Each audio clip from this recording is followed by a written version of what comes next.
mtima unabubutika nawe. Natamani tukukamata selfie ni post ili watu wajue niko sambamba na wewe, safi na wewe, wangu mtima unabubutika nawe. Natamani tukukamata selfie ni post ili watu wajue niko sambamba na wewe. Uliyasikia milango ukanifungulia hizo sina kazi pokea niko sawa. Uliyasikia milango ukanifungulia hizo sina kazi pokea niko sawa sawa. Sana wewe najua unachunga maisha yangu. Sana sana wewe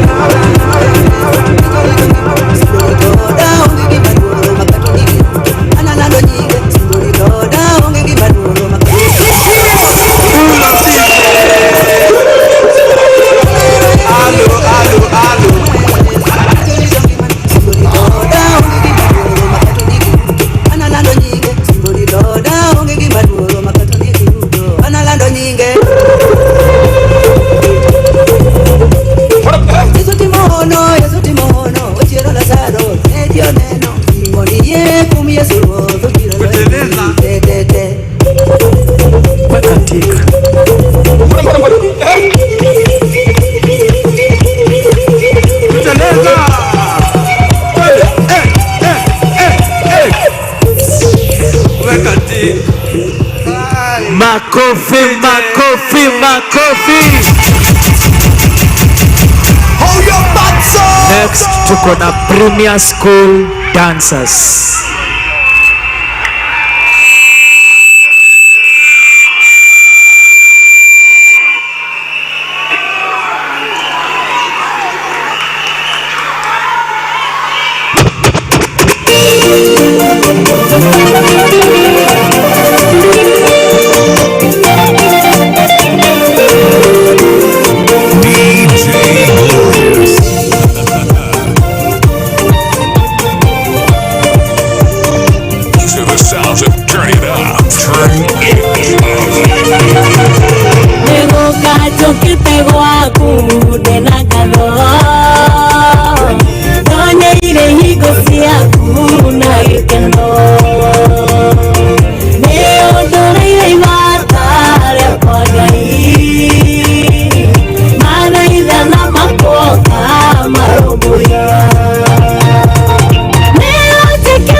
Ganira Yoya ikinyaria witikyo ngitwa itua Dakinye iguru norionga eganira Wega wabitu Duri wa igurikazi Notaka wakuwa nduri onekana Kana ugatugu ndoni mundu wazi Nokiondirira giri asinga one Ni maingi muno nigitena tuta Wala ni maingi kutu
mazuri. Makofi, makofi. Nimesikia ukitajwa mitaani na kanisani waziimba sifa zako, yasemekana wewe ni muweza yote, hakuna jambo lolote. Put your hands together, come on, hey. Na shida zote tatua, oh, magonjwa yote hey, hata na mimi nashangaa.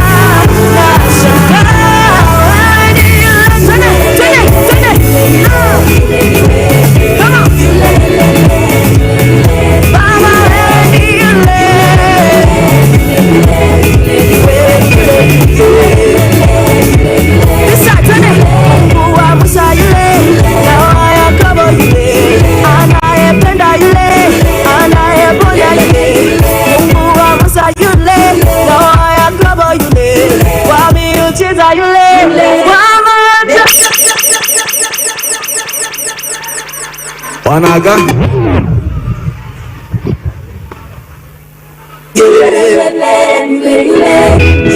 hakuna kama wewe, hakuna kama wewe.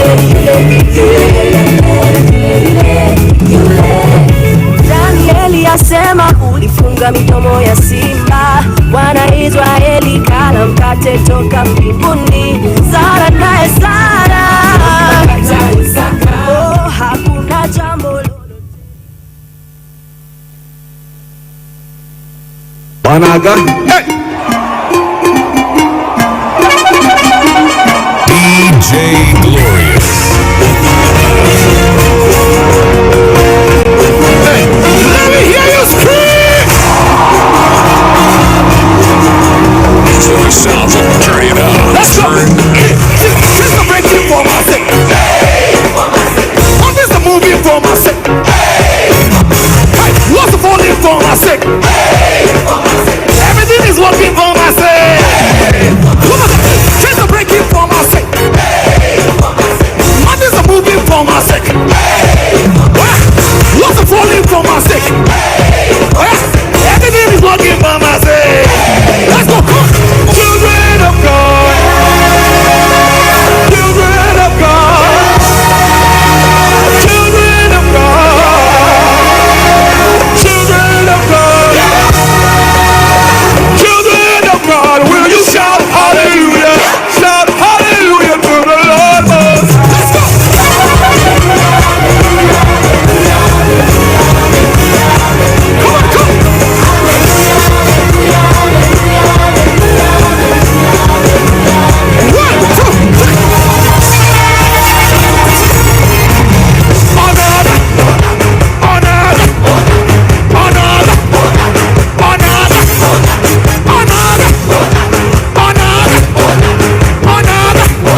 Listen.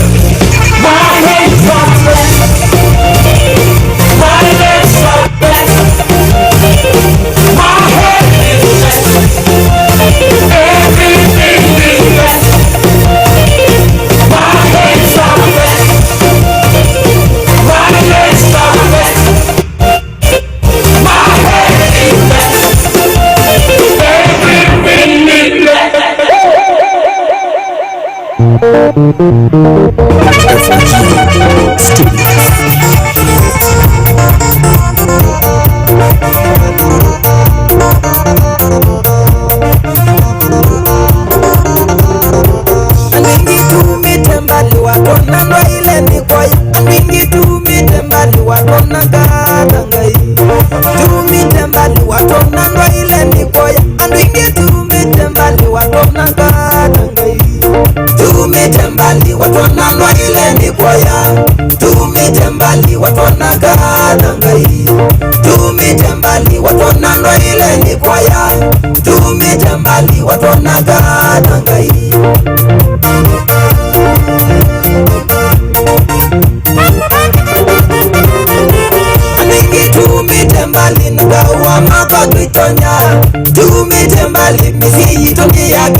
Please, Jesus. 1, 2, 1, 2.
seas of the earth. On the sea, On the sea, on the high, we on the high, like the east, like the east, and the and world. we win the world. I am rich, I am prosperous. I am prosperous, I am blessed. On the sea, on the city, we on the high, like the east, and the and world. we win the world. I am rich, I am prosperous. I am prosperous, I am blessed, Light of the world. I am light, Light of the world. the light of the world, Light of the world. the light of the world. I shine the light of God. Oh God, above I'm the the light of earth, the world. I'm the light of the world. the light of the world, Light of the the world.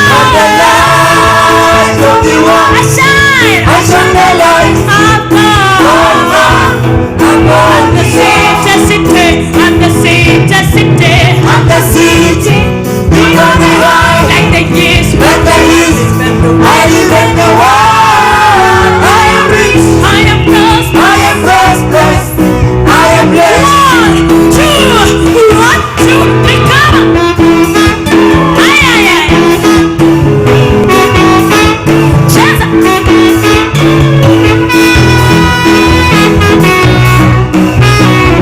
One more time. 1, 2, 3, come. What we shine.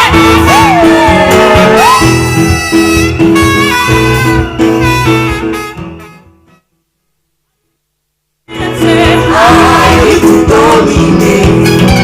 Surely there is no enchantment against me, no divination against me. I am covered. I am covered. I live to dominate. I live to dominate. Surely there is no enchantment against me, No no divination divination against me. against me. I am covered. I am covered. Hey, I'm highly favored. Highly favored. Highly favored. Highly favored. Highly favored. Jesus. Highly favored. Highly favored. Highly favored. Highly favored. Highly favored. Highly favored. Jesus. Jesus. Highly favored. Highly favored. Highly favored.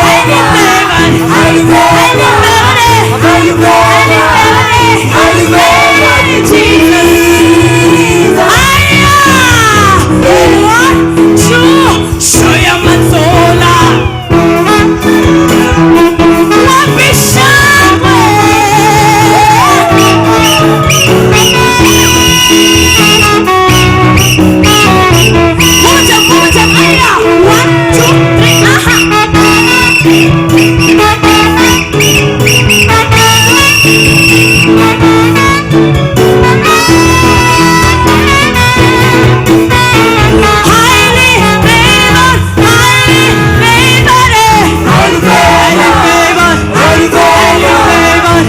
favored.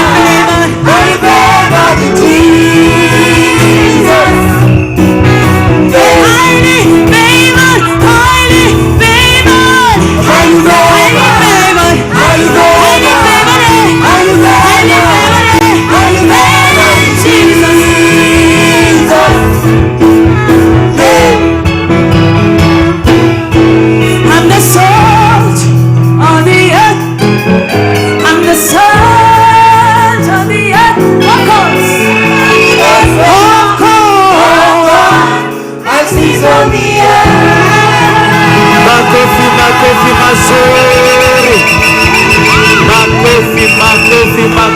Makofi mazuri.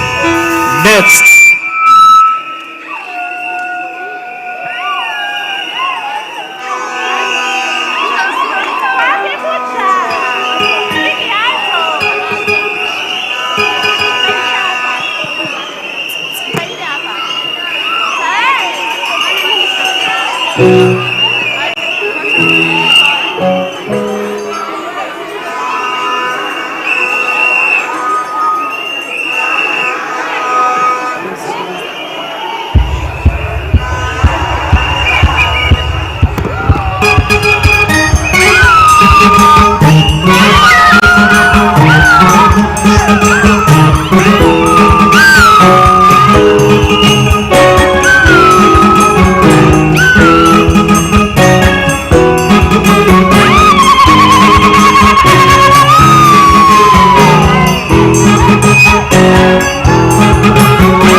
wakaishate Kuganya koratimanya ratimanaga Sherikai wakaishate Kuganya koratimanya ratimanaga Sherikai wakaishate Kuganya koratimanya ratimanaga Sherikai wakaishate Kuganya koratimanya ratimanaga Sherikai wakaishate Dona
Asante.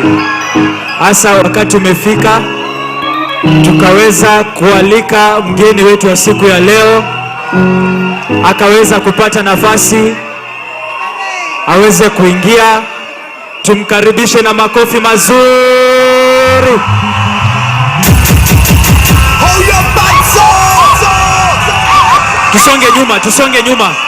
Tusonge nyuma. Tupeni hapo nafasi hapo mbele. Tusonge nyuma. Check. Bwana Yesu asifiwe. Songeni nyuma. Bwana Yesu asifiwe. So kwa majina naitwa Jabidi.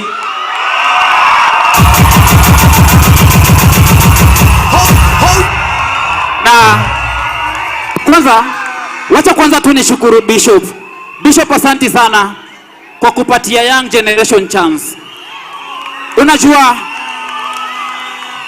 nimetembea kwa churches mingi na one thing nimekuwa nikidiscuss na mapasta ni that young people wamekimbia kanisa tangu time ya corona, but nimekuwa hapa manze, nimeona wenye hata wako kwa stage ni wengi than places zenye nimekuwa na hata in my own church, ndio. So Bishop, God bless you so much, because unajua hii ndio chachi ya leo, si hata kesho. Hii ndio chachi ya leo. Tusipo raise hawa, hakuna mapasta wa kesho. So inamaanisha generation yetu itakosa ministers, si ndio? So najua, yani unajua leo ni siku ya mayouth, si ndio? So ndaomba tu yani msimame kidogo, tuifanye venye si ufanya kima youth. Amkeni tu kidogo tu, si ndio? Alafu ukiamka, unajua Bible inasema devil is a devourer and is roaming around looking for someone to devour, si ndio? But bado Ephesians 6:10 ikienda chini na confirm that hii vita ni real. But unajua lazima tu load your gun, usome Bible, ujiprepare na words, si ndio? So weka gun, point finger juu namna hii. Ati shoot Satan, pa, how we do? Shoot Satan, pa, cock your gun, shoot Satan, pa, devil have dead, pa, my DJ. Weka gun, point finger juu. Weka gun, point finger juu. Weka gun, point finger juu. Halafu unasema we, shoot Satan, how we do? Shoot Satan, cock your gun, shoot Satan, ati devil have dead. Yeah, shoot Satan. How we do? Shoot Satan. Cock your gun, Satan. Ati devil have dead. Do some ya. You might think me a speaking tongue, so me break it down. Fear, understand this hippopotamus. You can see already people yes and found. So guess what? People is about to get up and say, ha! That in the one, then you didn't admit it. A man with the most I cannot be a victim maker. Them everything that biblical, yeah, private maker. Them everything that biblical, yeah, private and say, ha! Finish what I can do. To the victim that the demon man needs and no. Proclaim Christ and this devil have you know. Proclaim Christ and this devil have you know. Me no need a six pack. Bible na me and then have to be Satan back. What you put together nobody can put a pack. What you nobody can put a pack. Well, shoot Satan. How we do? Shoot Satan. Cock your gun. Shoot Satan. Ati devil have you dead. Shoot Satan. How we do? Shoot Satan. Dancing ushika mashinani, kila choche kila mtaani. Dancing naleta burudani. Dancing ushika mashinani, kila choche kila mtaani. Dancing naleta burudani. Odi in the face, odi in the church. Dance slow, take your time, you know I feel rush. Even kuna band, even kuna batch. Take it really wanna dance, odi dance. Power, simple dance you can manage. How we can GM dance college. Get this, step big in courage. Now tanga mke like you just take a hot courage. Energy level this thing is big and you know. DJ play goes with music more and more. You may broke up whatever we say no one knows it. No one knows it. Dancing meshika mashinani. Kila koche kila mtaani. Dancing naleta burudani. Odi. Dancing meshika mashinani. Kila koche kila mtaani. Dancing naleta burudani. Sema, we.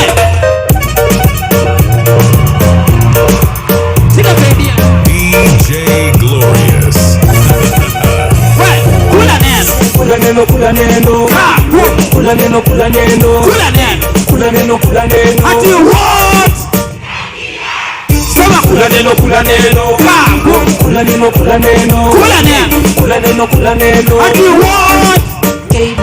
Kama kwaya Uko na njaa, unatafuta dishi ya kushiba. kuna dishi fulani.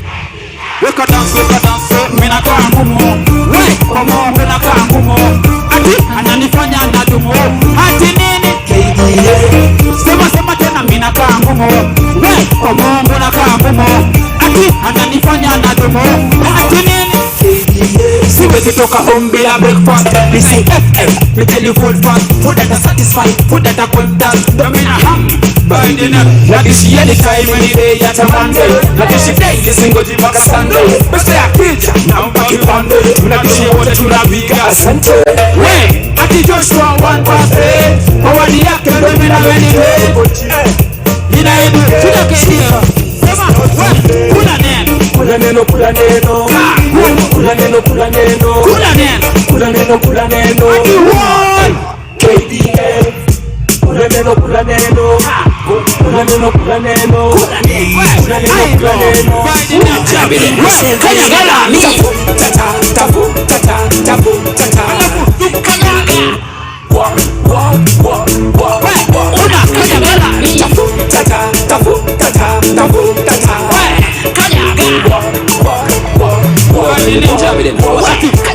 kama tona sikate kutumani nebe na kanyaga hata kakuna njebe hata upande jeta uwezi fika heaven lazima wema Christ matini odi wa mtaa uko na dream ya kuwa star hawezi meka umeka basi amka focus vile inafaa kanyaga na utapaa wala tumebona sauti ya bogi if you don't talk don't it and everybody wanna pull a block it ukana swera kanyaga na mika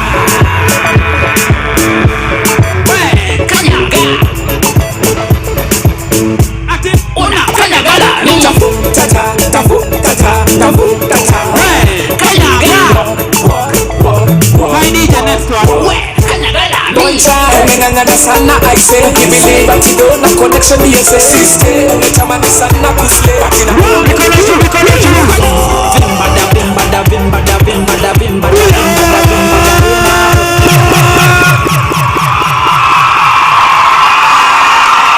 somebody say power, somebody say power. One more time my DJ Jabile DJ Glorious.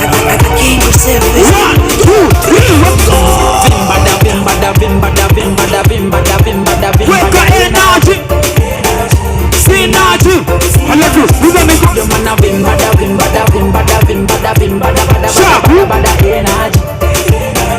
synergy Bada kadieli, wachambuo zirarukila kadieli. Mochi ya tabidi, utopdeza hivi Kondrosu pati, yankasuli akiuliza, washo ingo na jibamba kabisa Tele na jigamba kwa jiza When tenka bawa You are scared? Ati, so na shukuru niko sawa So nina vimbada Ati, na mpasipa kama kawa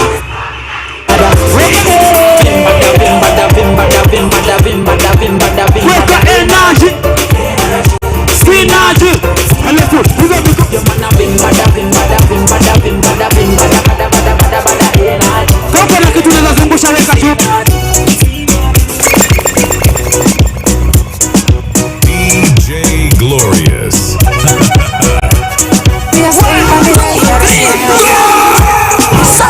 zungusha Goliath atajuta hakuna mchezo ongeza energy wacha power only 5 stones from my pocket but tricky kama rocket one thing we know is that Goliath had the target piga mke kule na silaha zake na vuruga juu hapa leo hakuna chake Goliath umemtuvuruga for long mvuki chochote kija vile uko strong umejipinda bado uko mawembo timne nitakuweza aje wacha me big 5 sons representing 5 letters Jesus me big 5 sons representing 5 letters so zungusha Goliath atajuta ati hakuna mchezo ongeza energy weka na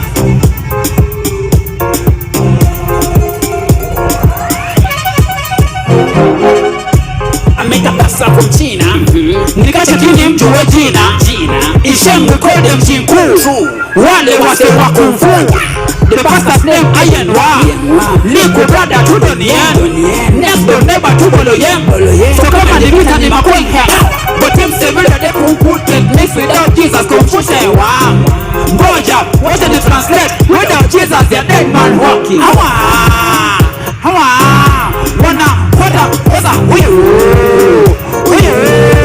ajui mali ni vanity huyu ametupa nao tell them Jesus is everything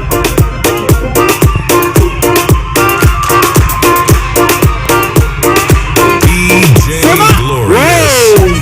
weka tu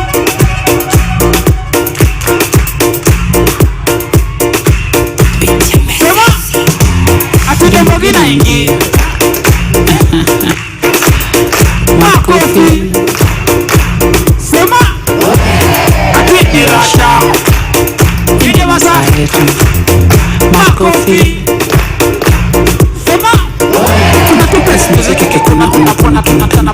kuna shona kila kona kama kuna raka sana bana ungekuja jana madabani pop hata kile kama bana ona vile Dubai na wabeba kasafina talent ya muziki kuna skida Maradona David anacheza music sola na kona ana you know the gospel tunaanza kwenye kama genre wait a minute ni genre ama genre it doesn't matter one thing we know ukifanya kama genre utatoka kama genre unapenda gospel big up tena sana big up to the pale na waona hey ukiona mboga na zitoka weka juu ndio mboga ingi makofi sema tini rasha ndio masaje makofi 1 2 To the south and turn it up. Turn it up. You know that gospel in a bambaga. I see it to be in a bundaga. Listen to moto fayaga. In Christ to kuchingaga. Because I'm like hey, haijabide. Koma zako uwazi na shikaga. Niseta siko uwezo wangu so kila mimezi say thanks and well duga. Is a good and a yoke no naga. To make sure gospel in a dambaga.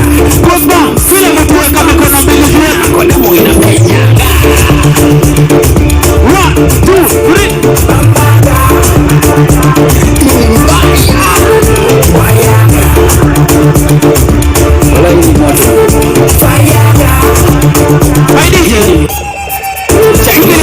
Shikilia.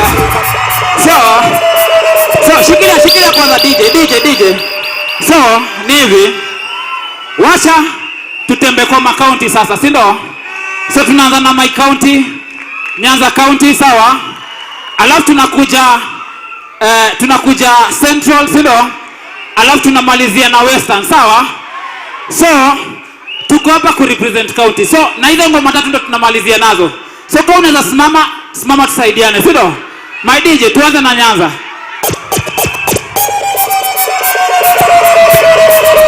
Weka dance, anayero Yesu nikatorito ngemana, anayero Yesu nikatorito ngemana, simborito da onge gimaluoro makatonje giruto, analando nyinge simborito da onge gimaluoro makatonje giruto, anaweka dance, piga urutu, atinene se Yesu timono, wachelo ragaro, nejiyo neno, simoni ye kwa Yesu ro, odirareni.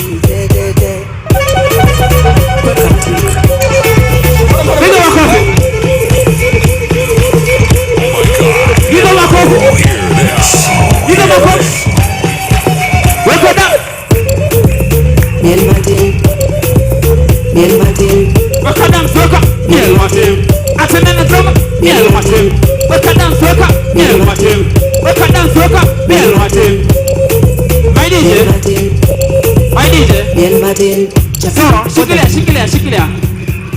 Kuna watu wa Central hapa hivi. Wacha kwanza DJ drop, alafu muipate. So tafuta jirani. My DJ, twende. Salimia modo. So, hii ni simple. Najua inakaa familia lakini hii ni ya majenzi, sawa? Unatafuta jirani unamwambia salimia modo, mwambie anapendwa. Oya moko na igoro, mwambie bigo, salimia modo, mwambie anapendwa. Oya moko na igoro, mwambie bigo. Sawa? My DJ. Wale akigoto. Waka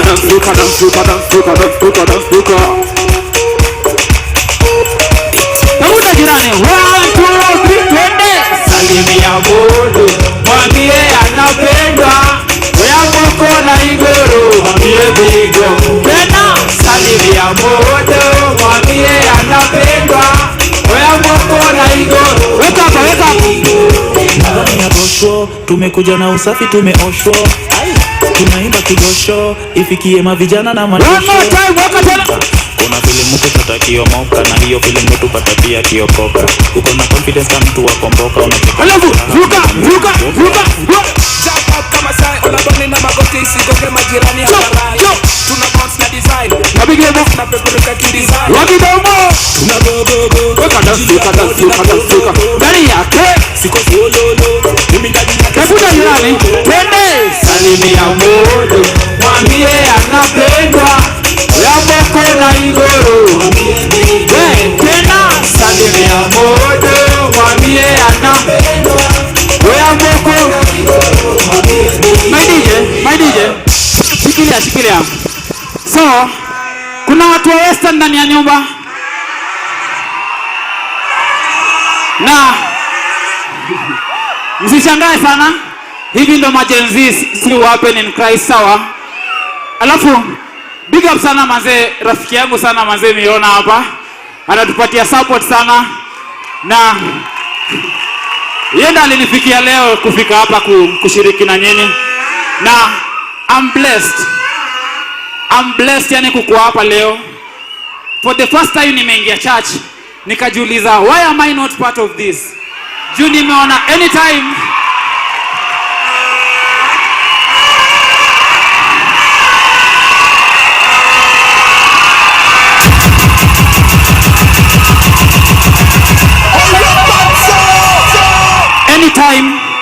mi uingia kwa church nipate young generation unifurahisha sana.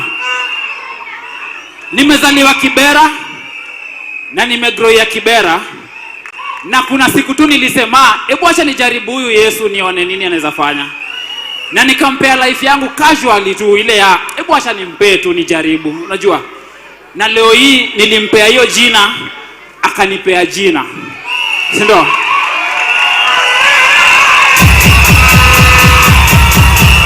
Na siku zote mi uconfirm bado Jesus is the way, si ndio? Kama alinitoa from Kibera huko leo na leo hii hadi mama yangu anajulikana, inamaanisha yani yeye ni faithful, si ndio?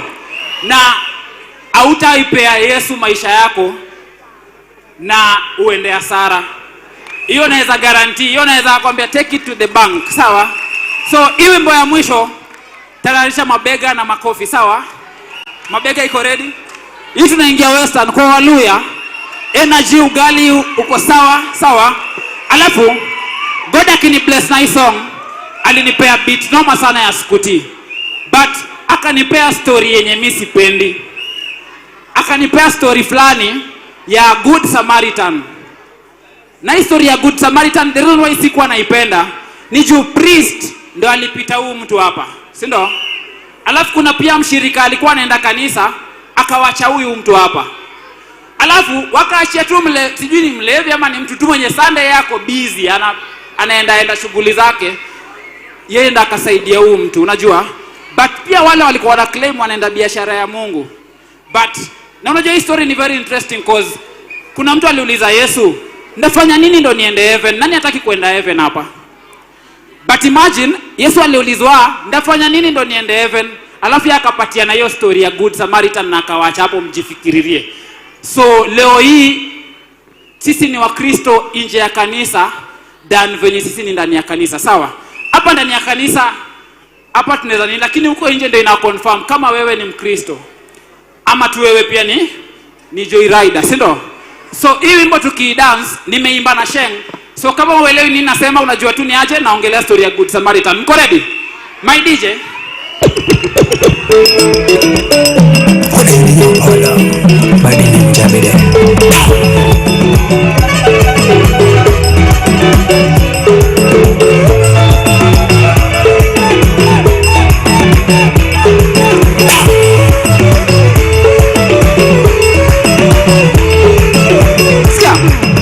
Iriba ni tamu sana, naweza cheza mkisikiza.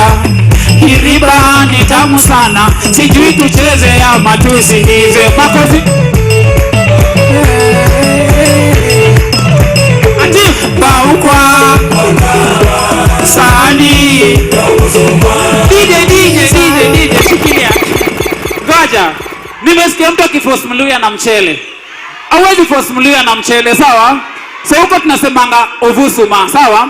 So sahani ya ovusuma, giza ya mwizi, hadithi njoo. So tuende tukimalizia, my DJ.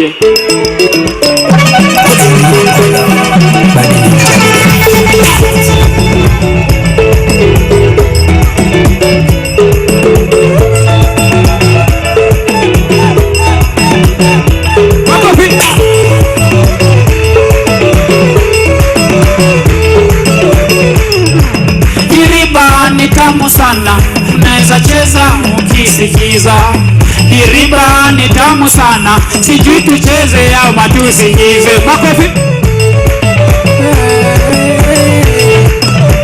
Ati baukwa sahani giza hadithi baukwa sahani giza hadithi mabega.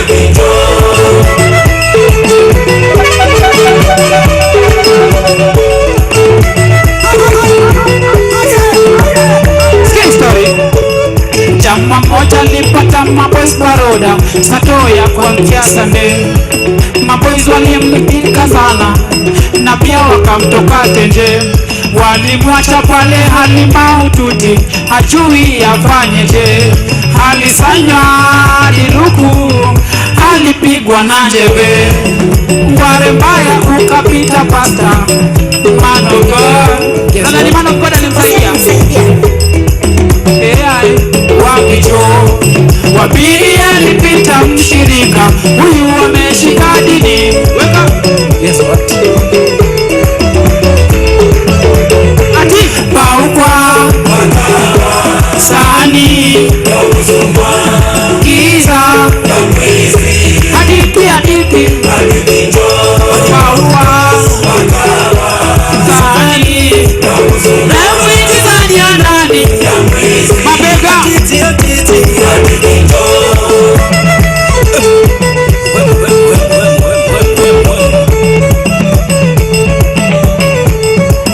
Sikia mwenye alimsaidia. Watatu walipita msiwasenke ukadaman hasol kama kawa, mfuko imepimwa kama dawa. Ana pesa ya kugawa lakini ni mzee wa pawa.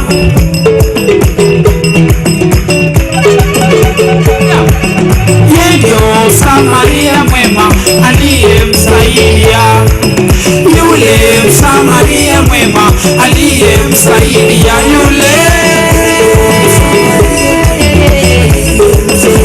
Ati baukwa sahani na mwerekeza nani. Asanteni sana. That was my dad. Baukwa sahani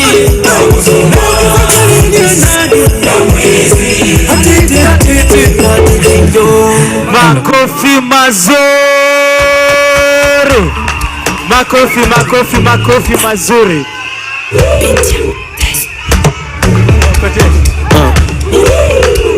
Yeah. Unakoseanga sana, unakoseanga bitanuka hii ya mapiano inabidi umeibembeleza. Kama ni mob ama ukimbie man, si utaipoteza. Haitaki hasira, pole pole beat ni kuibembeleza. Hii ni tofauti man, hii ni ya hembeneza. Anguka nayo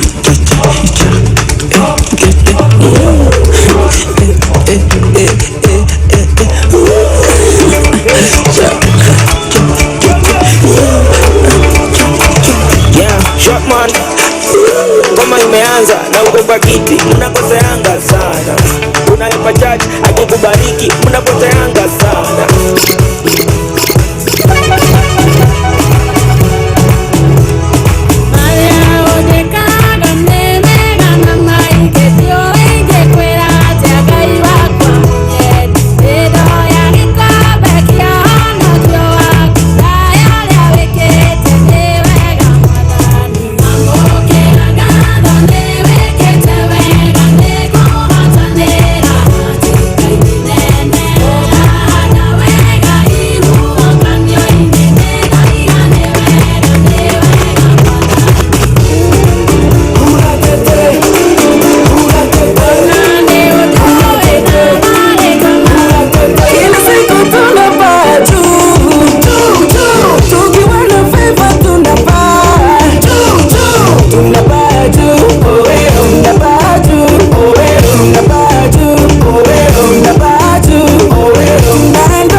kuokoe, uachane na dhambi ya kuokoe ni wega.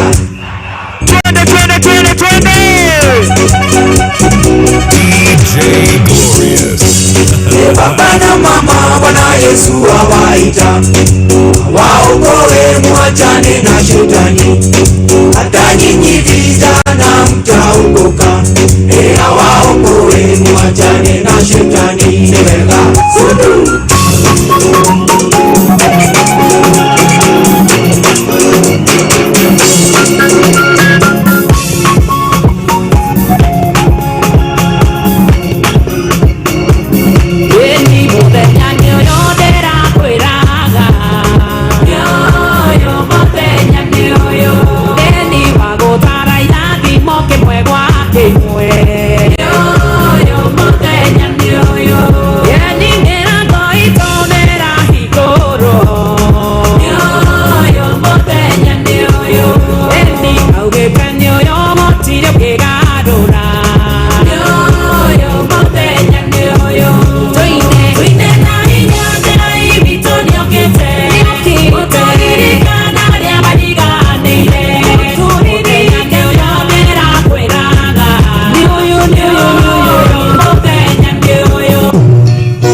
Tuanze kutoka.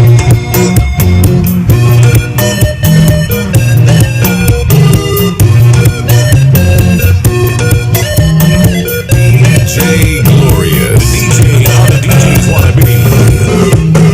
Vinagado de odoa moyo, onani queda yo agolon. Mi muegana de wageleine, abotirio que wana tawe. Amen. Hallelujah. Tusimame kwa miguu yetu, tusimame kwa miguu yetu, tusimame kwa miguu yetu, tukaweza kuomba kwa ajili ya neno. Tuombe. Funge macho na tuombe. Baba mbinguni, katika jina la Yesu Kristo tunakuja mbele zako, tunakushukuru, tunakuinua, tunasema ni asante, unastahili kuabudiwa, unastahili kupewa sifa Baba. Oh Rabba Shanda Riba Bozeke Riba Oria. Pia maita heaven right Baba. Tunaomba Baba ushuke Baba, unene kadri na mapenzi yako. Wewe Mungu wetu, wewe Baba yetu. Baba tunaomba umiminye nguvu zako ndani ya maisha yetu. Tunaomba umiminye baraka zako na maisha yetu. Baba tunaombea unajua neno Baba. Tunaomba nene kadri na mapenzi yako. Baba tunakataa pepo ya usingizi katika neno. Baba tunakataa roho yote itanena Baba. Shetani ana nguvu wala uwezo. Baba tunaombea Baba mnajua neno. Tunaomba Baba mtakaze Baba. Wewe Mungu wetu, ni Baba yetu. Tunaombea wale wagonjwa ponye. Wale kwa hospitalini wana watch Baba. Wana watch Baba hii station Baba. Baba tunaomba wakabidhi waponye Baba. Tunakataa mapepo yote, roho inaongea usiku na mchana. Wote wote wanakuturoga usiku na mchana. Baba tunakataa katika jina la Yesu. Shetani hana nguvu wala uwezo. Tunaomba miminye Baba nguvu zako. Tunaomba miminye baraka zako. Tunaombea nchi yetu ya Kenya Baba. Tunakataa vita za election Baba. Tunaomba amani za election Baba. Wewe Mungu wetu, ni Baba yetu. Tunaombea rais Baba, tunaomba mkabidhi mkononi mwako. Wewe Mungu wetu, ni Baba yetu. Tunaombea mnenaji Baba neno. Tunaomba nene kadri na mapenzi yako. Tunakataa pepo ya usingizi Baba. Tunaomba mkabidhi mikononi mwako. Ukitenda hayo, sifa zote tukufuate ni wako. Katika jina la Yesu Kristo tumeona, tukushukuru. Amen. Nataka uweke mikono yako juu ya kichwa, tupatie Bwana Yesu shangwe na haleluya. 1 2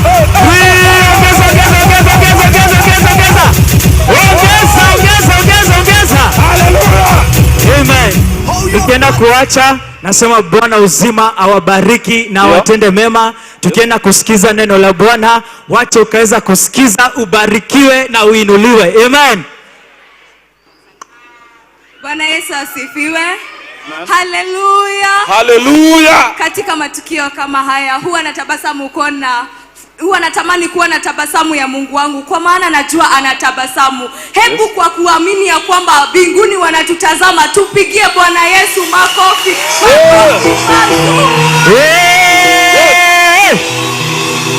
Najua ya kwamba malaika walioko zamu na wasioko zamu wako mahali hapa. So hapa kumejaa malaika tele. Haleluya. Haleluya.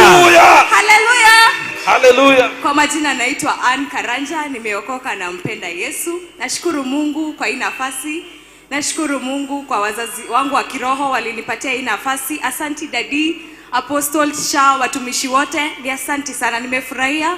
Mimi nilikuwa tu nilirequest na Mungu kwa sababu ni mwaminifu akanipatia hii nafasi na nimeshukuru Mungu, nimefurahia, ninasema ni asante.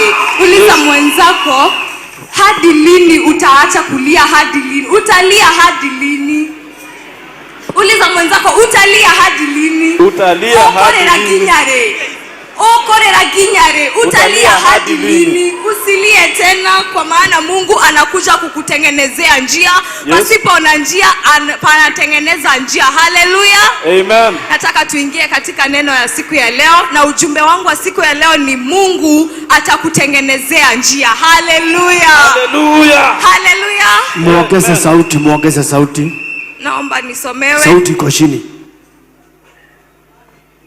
Tunasoma katika kitabu cha Kutoka kuanzia Kutoka 14. Kutoka 14 kuanzia mstari wa 10. Yes. Inasema hivi. Waisraeli walipotazama na kumwona Farao akija na jeshi lake dhidi yao, walishikwa na hofu kubwa. Wakamlilia Mwenyezi Mungu, wakamwambia Mose, "Je, hapakuwa na makaburi ya kutosha nchini Misri? Hata ukatuleta tufike huku jangwani? Mbona Simama kidogo. Hapa ni wakati Wanaisraeli walikuwa wanatoka huko, walikuwa wanatoka Misri wakielekea Kanani. Na walikuwa wana mashaka sana kwa sababu njia ilikuwa inaendelea kuwa ni ngumu. Mambo mengi yalikuwa yanafanyika. Na walikuwa wamefika mahali wakakufa moyo, wakaanza kuuliza Musa, ni kwani hakukuwa na makaburi kule tulikotoka? Ukaona tu utupeleke huku kwenye unatupeleka tukakufie huko. Ni heri tungewatumikia wana wa Misri ila tuje huku kuteseka. Wewe ni mara ngapi umemuuliza Mungu maswali? Amekuahidi utaenda ng'ambo, amekuahidi utapata kazi. Ni mara ngapi umekaa hapo kwenye kiti chako unamuuliza Mungu, niki mwadhani kaikoradhi yake? Ni Mungu kwani kunaenda aje? Samahani. Yes, haleluya. Ni kwa nini kunaenda hivi? Mambo yanayotokea yanavyoenda. Unaenda kazini leo, unaenda interview, mtihani unaanguka, unaendelea kutafuta kazi, unasononeka moyoni. Lakini nimekuja kukutia moyo na kukuambia Mungu atakuja kukutengenezea njia. Na Mungu atakufungulia njia. Haijalishi ya kwamba ni waadui ni wangapi wako nyuma yako. Haijalishi ni jeshi gani liko nyuma yako. Siku ya leo nimekuja kukuambia jinsi wana wa Israeli walifunguliwa njia na Mungu, hivyo ndio wewe utafunguliwa njia. Hawata korora bere woneka wenairia. Onana dudha ushake wonekwe na madhomo kete. Ndio kama kweraterere modenya wao kukuambia siku ya leo. Kuna Mungu atakutengenezea njia. Atafungua njia. Mahali ambapo umefika, maybe unaangalia kesho ni back to school. Hakuna school fees, deni ya last term bado uko nayo. Rent ndio hiyo end month inafika. Lakini nimekuja kukuambia God will make a way for you. Usishtuke kwa sababu Mungu anatengeneza njia. Ile maombi umekuwa ukiomba, amini ya kwamba Mungu anasikia. Tuendelee kidogo. Yes. Na umuongeze sauti kidogo. 12. Je, hatukukuambia mambo haya tulipokuwa bado Misri? Tulikuambia utuache tuendelee kuwatumikia wa Misri. Ingalikuwa afadhali kuwatumikia wa Misri kuliko kufia huku jangwani. Endelea. 13.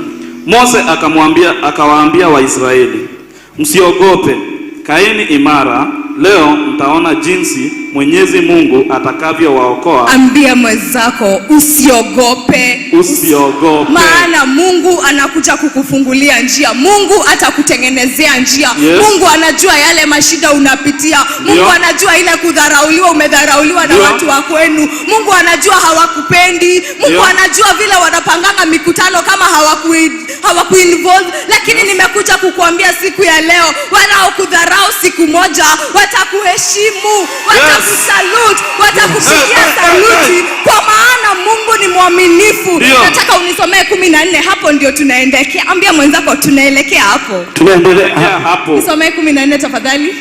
14. Mwenyezi Mungu atawapigania nyinyi. Mnachotakiwa kufanya ni kutulia tu. Ambia mwenzako kiraki.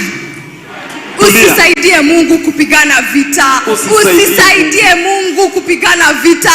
Umemwambia nimekuachia vita. Ni kwa nini unajichukulia hatua? Ni kwa nini unajichukulia hatua ya kuendelea? Hapana, tulia, kwa sababu Mungu atakutengenezea njia na Mungu atakupigania. Amekuambia unyamaze kimya. Nyamaza. Don't fight for yourself because the Lord will fight for you. Unajua wakati mwingine ukianza kujipigania Mungu huondoka, anasonga kando because umemwonyesha unaweza, anakuachia. Lakini the moment unamuacknowledge, unamwambia wewe ni simba wa kabila wa Yuda, wewe ni jemedari wa majemedari, wewe ni Mungu wetu, wewe unaweza, anatengeneza njia, anakupigania. Huenda ikawa ni shamba yenu iko na kesi, huenda ikawa nyinyi ni mayatima mlinyang'anywa shamba. Nimekuja kukuambia ya kwamba Mungu ni hakimu wa mahakimu, Mungu ni wakili wa mawakili, anakuja kukupigania. Usijipiganie tena, usilie tena, usibabaike tena, maana Mungu anasikia. Kerea wana rera, wana hoya, nokarera rege, usilie tena. Wakati mwingine unaona Mungu ni kama hasikii maombi yako. Let me tell you something. Mungu hana dustbin ya maombi. Ona hanini. Mahoya mareo hoyaga. Mahoya mareo hoyaga. Ile maombi unaombaga, Mungu anaisikia. Mungu anaandika. Na kuna wakati mwingine tunaambiwa there is wait, there is yes and there is a no. Wakati mwingine utaomba maombi ijibiwe haraka. Wakati mwingine Mungu atasema no kwa sababu ni mapenzi yake. Na wakati mwingine atakwambia ngoja kidogo. Kwa sababu ile baraka anakuja kukupatia. Kwa sababu ile baraka anakuja kukupatia. It is a big blessing. It is a big blessing. Wakati Wanaisraeli walikuwa wanaenda Canaan, walikuwa wanahofia sana. Walikuwa wanaangalia mbele, wanatazama, wanaona hii ni bahari ya Shamu. Nyuma wanaona ni maadui, ni jeshi la Farao limekuja na mafarasi. Nimekuja kukuambia siku ya leo, wakati mwingine unaona mbele yako ni mashida, ukiangalia nyuma unaona ni mashida. Nimekuja kukuambia siku ya leo, ukarera rege, usiteteshe Mungu tena. Ukae gotetia gai, tamore kererie imbara, muone agetuma jerai, woye doshanyu imweroreire. Usibabaike.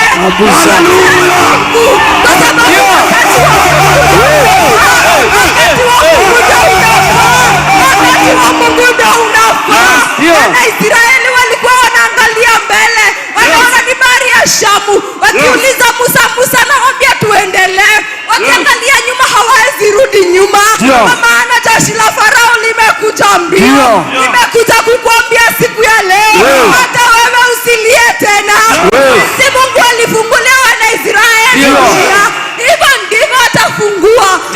Watakorora mbele, waneta gotare njera, wahota korora thutha, oye thocioke taitengerete, ndukae gutetia Ngai, tamurekererie imbara, wone agetuma njera, oye thocianyu imwiro. Ngojea Mungu, wakati wa Mungu unafaa. Usiulize Mungu maswali, badala ya kuuliza Mungu maswali, anza kushukuru kwa sababu anatengeneza njia.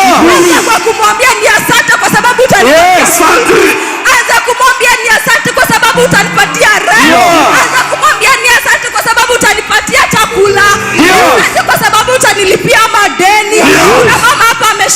akasema alikuwa kwa CRB 7 good years. Na vile alitolewa hajui. Ni Mungu alikuja kumlipia. Hata wewe mpendwa, usibabaike tena. Usiulize Mungu maswali. Anza kumshukuru. Maana anaweza. Maana ako na nguvu. Akisema ndio, hakuna wa kupinga. Hakuna wa kupinga. Hakuna wa kuuliza. Utaenda aje? Na Mungu akikuja kubariki haulizangi swali. Anakujanga kubariki kwa sababu yeye ni Mungu. Ingekuwa anauliza opinion za watu, wito dagiokire, no todo negai. Anawe kwa nini yego?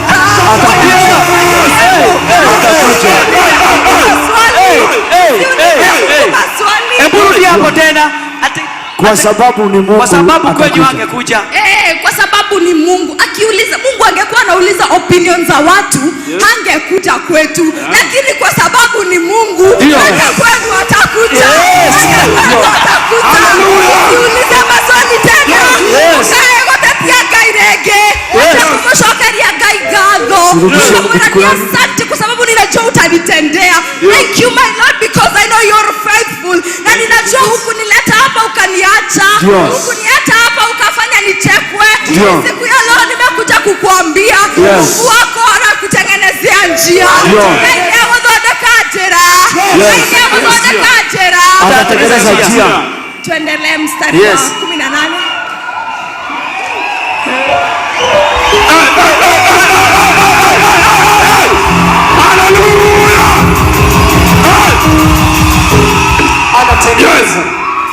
Nataka unisomee mstari wa 18. Endelea muinjilisti. Huyu ni muinjilisti kabisa. Ndio? 18. Tuingie katika kitabu cha Hapana, Kutoka 14 mstari wa 18.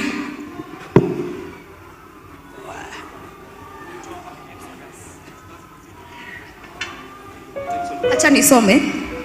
Na Wamisri watajua ya kuwa mimi ndimi Bwana nitakapokwisha kujipatia utukufu kwa Farao na magari yake na farasi zake. Mungu anakuja kujitukuza kwa maadui zako. Mungu anakuja kuwaonyesha ya kwamba yeye ndiye Mungu, yeye ni mfalme. He will make a way for you. Usibabaike. Usiulize Mungu maswali. Unajua wakati mwingine ukiambiwa ngojea, ni kwa sababu ile baraka unapatiwa ni kubwa. Na lazima Mungu wako ajulikane. Kwa sababu ukipatiwa baraka hivi hivi, hawezi tambua Mungu wako.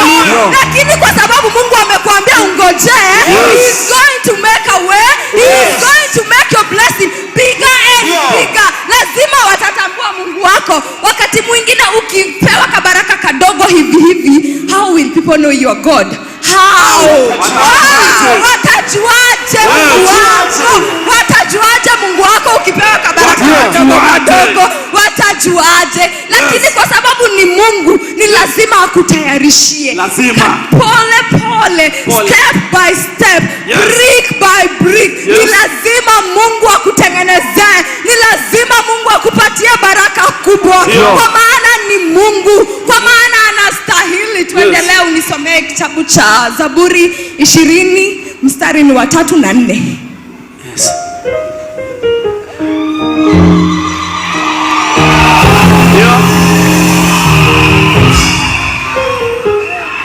Zaburi 20 kutoka mstari wa 3 inasema hivi. Azikumbuke sadaka zako zote, azikubali tambiko zako za kuteketezwa. Stop, kiasi tu. Azikumbuke sadaka zote na dhabihu zako zote. Oh my! Oh my! Oh, I love this God! Oh, I love this God! Amesema Mungu atakumbuka zile sadaka. Tumekuja kwa hii madhabahu mara mingi. Tumekuja kuvunja madhabahu ya shetani. Tumekuja kukata kitovu. Tumekuja kujenga kanisa. Siku ya leo nimekuja kukuambia zile dhabihu unatolea Mungu. Zile dhabihu umekuwa ukitolea Mungu. Yeye ni mwaminifu. Atakutimizia. Atakuwa anakumbuka. Saa ingine hata ile maombi unaomba sio inakusaidia, lakini ni lile jambo ulifanya wakati umependeza Mungu. Kama juzi dadi amefurahia, tumemuondolea aibu kwa ile kanisa. Mungu ameandika kwa rekodi. God has recorded what you did. Mungu ameandika na hawezi sahau, na ile siku utashikwa na shida, Mungu atakumbuka fulani. Akinyi alinijengea, Akinyi aliniondolea aibu, Kamau alijenga, Karanja alitaka kitovu. Mungu anakuja kukukumbuka. Mungu anakuja kukutimia. Usione kama ni bure. Sio bure kutalea Mungu, sio bure kujenga, lakini nimekuja kukuambia gainyarikanaga gainyegothodeka njĩra gainyegothodeka njĩra we nĩ kĩhoti wa mothe egũtũmana we nĩ kĩhoti wa mothe. Tuendelee mstari wa 4. Mstari wa 4 unasema hivi: akujalie unayotamani moyoni mwako. Oh yes. Akujalie unayotamani moyoni mwako. Akujalie unayotamani moyoni mwako. Because he's a faithful God. Kwa kizungu inasema may he fulfill your heart desires. Hata nyinyi wana youth, siku ya leo nimekuja kuambia it is not in vain. It is not in vain serving God. Nyinyi wa shosho wokaga tena uomokaga titoho doka kumura terere soso na gukango sifure gainiana na gainia kuandika nĩararikana na hĩndĩ hothe wathiĩ hitho-inĩ mũririkanagie tondũ nĩ mwĩhokeku na nĩaririkanaga atanyinyi kanisa mzima.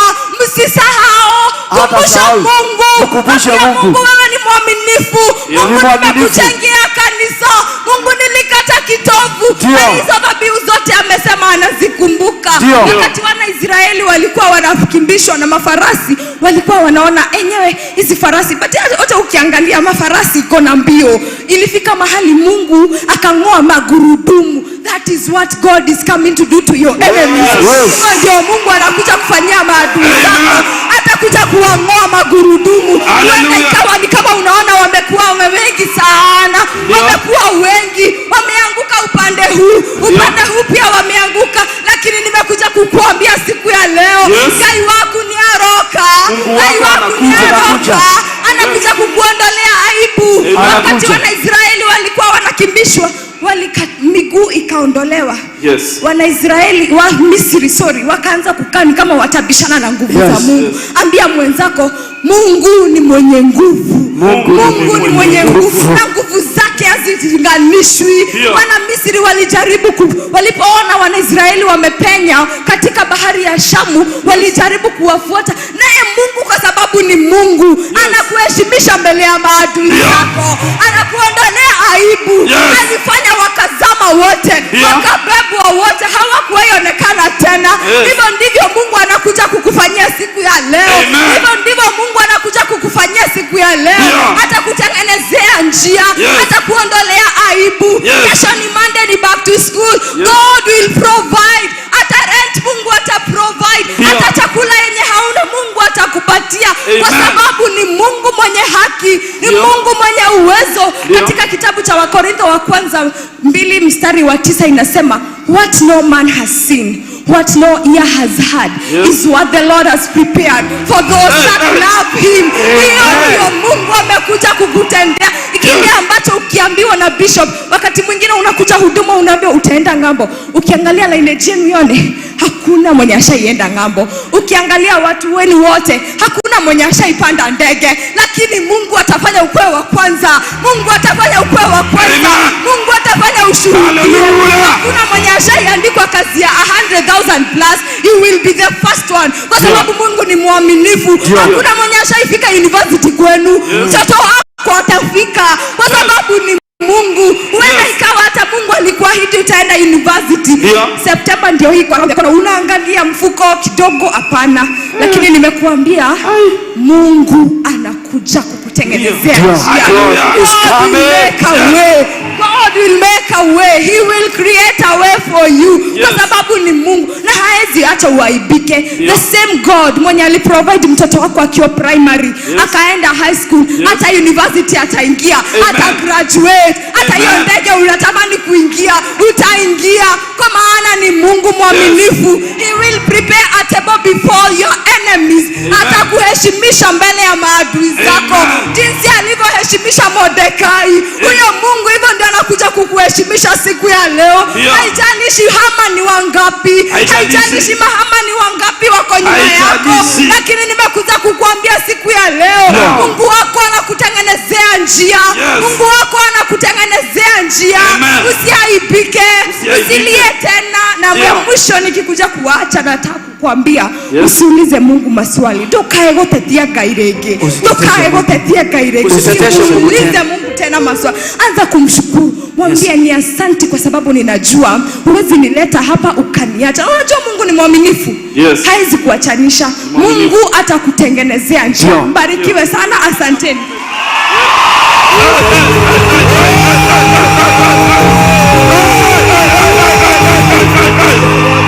Yes. Hallelujah. Yes. Yes. Kanisa tunaye hatuna? Kanisa tunaye hatuna? Haya, tuendelee. Bwana Yesu asifiwe. Kama unaweza kuniona unipungie mkono. Bwana Yesu asifiwe. Amen, amen, amen. Kwanza nitachukua hili nafasi nishukuru Mungu kwa sababu kila mmoja amefika kanisani, amefika akaketi na anakuja kuhudumiwa. Bwana Yesu asifiwe. Amen. Ya pili nitachukua hili nafasi nishukuru wazazi wangu wa kiroho, Bishop Edward Mwai, Apostle, na pia wachungaji wote. Asante sana. Thank you so much. Mungu awabariki. Bwana Yesu asifiwe. Amen. Angalia mwenzako umwambie oma. Angalia mwenzako mwingine mwambie oma. Geukia mwenzako nyuma yako mbele yako mwambie Yesu anakupenda. Yesu anakupenda. Geukia mwenzako kando yako, chini yako, juu yako mwambie Yesu anakupenda.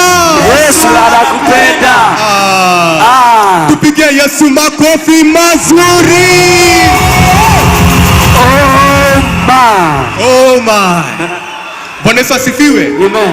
Mko tayari kusikia neno? Kabisa. Mko tayari kupokea? Yes. Mko tayari kupokea kwa amani? Ndio. Amen, amen. Bwana Yesu asifiwe. Wakati tulianza mwaka, sijasema majina yangu, naitwa Daniel Ndua. Bwana Yesu asifiwe. Naitwa Daniel Ndua. Poleni sana. Wakati tulianza mwaka, tuliweza kukuja tukahudumiwa na tukaambiwa kwa kupitia Roho Mtakatifu ya kwamba huu mwaka 2026 ni mwaka wa kibali. Bwana Yesu asifiwe. Amen. That mtu mwenye alikuwa 2025 hakuwa na kazi anakuja kupokea kazi. That mtu mwenye hakuwa na ndoa 2025 2026 anapokea ndoa. That mtu mwenye hakuwa ameenda ng'ambo 2025 2026 anaenda ng'ambo. Na mimi, my brother, my sister, 2026 bado haijaisha. So hiyo kibali bado iko. Bwana Yesu asifiwe. Angalia mwenzako mwambie hiyo kibali bado iko. Amen, amen. Sasa kwa sababu ya upendo wa Mungu, Mungu akatufunulia, akatuambia ya kwamba kuna vitu zenye zinaweza zuia tukose kupata hiyo kibali. Kuna vitu zinaweza zuia tukose kuwa ndani ya kibali ya Jehova. Na Mungu akafunua kupitia mtumishi wake. Akatuambia tuweze kunenea mchanga. Bwana Yesu asifiwe. Ni wangapi wanakumbuka? Amen, amen. Tuweze kunenea nini? Mchanga. Tukanenea mchanga. Na wakati unaenda Nairobi kufungua biashara, hiyo biashara inakubalika. Wakati unapanda mbegu na unapanda avocado, mimea yote inaweza kupandika. Bwana Yesu asifiwe. Wakati unaenda ng'ambo, pia ng'ambo inakukubali. Bwana Yesu asifiwe. Tukaambiwa tuweze kunenea mchanga. Na tukanenea mchanga. Lakini bado hatukuwa tumenenea bingu. Tukakuja tukaambiwa tunenee bingu ili bingu inenee mchanga ili sisi tukubalike. Bwana Yesu asifiwe. tukaambiwa tunenee bingu. Yes. Ili bingu inenee mchanga. Ndio. Ili mchanga iweze kutukubali. Yes. That mahali popote tutaenda lazima tutakubalika. Vile Musa alikuwa anaingia mahali popote alikuwa anakubalika. Vile Samuel alikuwa anaingia mahali popote alikuwa anakubalika. Ambia mwenzako lakini bado. Lakini bado. Kwa sababu bingu inaweza kukubali, mchanga inaweza kukubali, lakini bado kitovu inakusumbua. Bado kitovu inakuzuia. Bado kitovu inakataa. Na kitovu ya wazee wenyu inasema hautabarikiwa. Na kitovu ya wazee wenyu inasema huwezi enda ng'ambo. Na kitovu ya wazee wenyu inasema hauwezi pata mimba. Bwana asifiwe. Tukaweza kutoa dhabihu. Tukatoa dhabihu, tukakata kitovu. Na kila kitovu ya wazazi wetu, kila kitovu ya wazee wetu, kila kitovu ya kitambo tukaweza kuikata. Bwana asifiwe. Tuko pamoja? Tukaweza kunenea mchanga. Tukaweza kunenea bingu. Tukaweza kukata kitovu. Ambia mwenzako lakini bado. Ambia mwenzako lakini bado. Lakini bado. Unaweza nenea mchanga. Unaweza kubalika na bingu. Unaweza kata kitovu. Lakini kuna makosa ulifanya. Kuna mdamu ulimwaga. Kuna mtu ulimtoa kwa kazi yake. A good student. History ya kitambo, si ndio?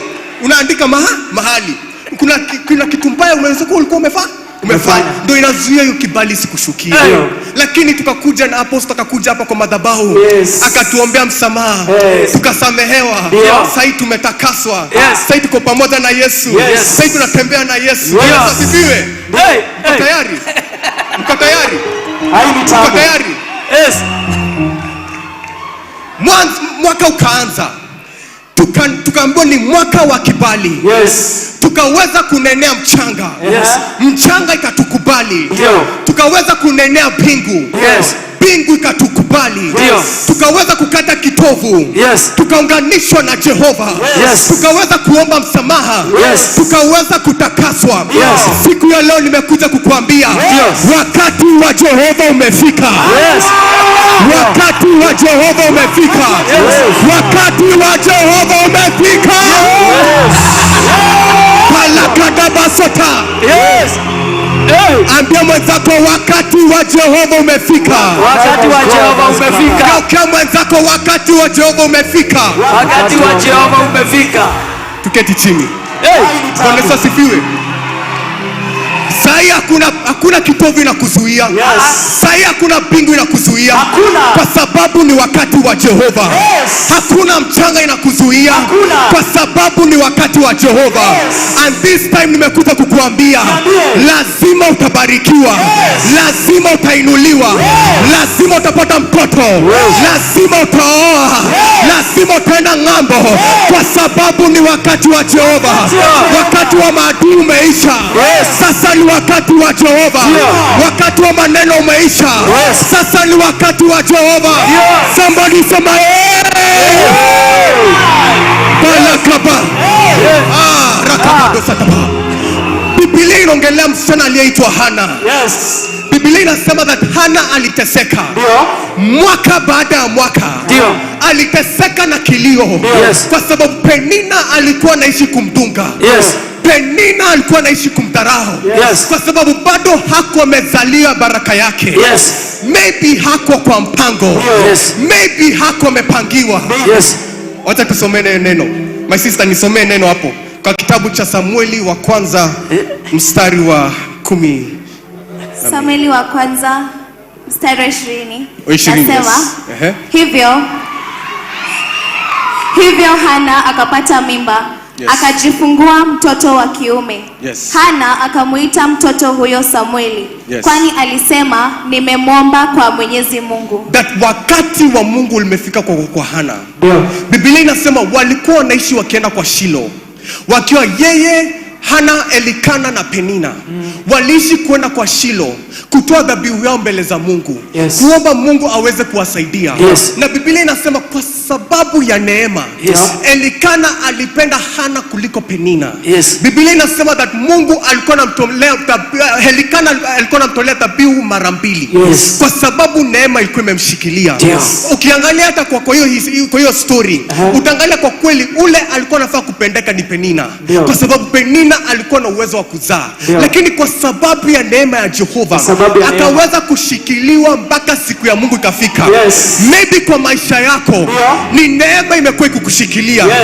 Maybe kwa familia yako ni neema imekuwa ikukushikilia. Maybe kwa kazi yako ni neema ilikuwa inakushikilia. Lakini nimekuja kukwambia siku ya leo that wakati wa Mungu umefika. Sasa neema inabadilishwa na utukufu. Kwa sababu wa neema imefika.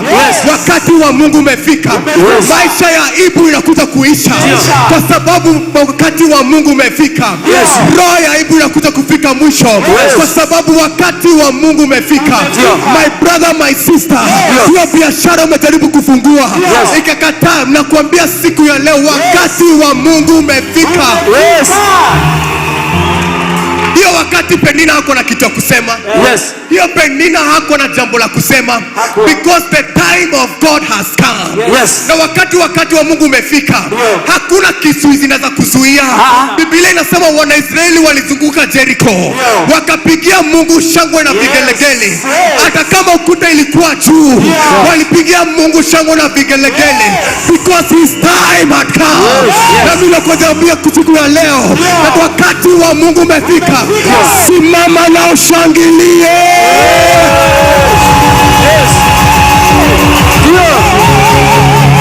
Shangilia. Wakati wa kilio umeisha. Wakati wa utasa umeisha. Wakati wa kilio umeisha. Sasa ni wakati wa kuzaa baraka yako.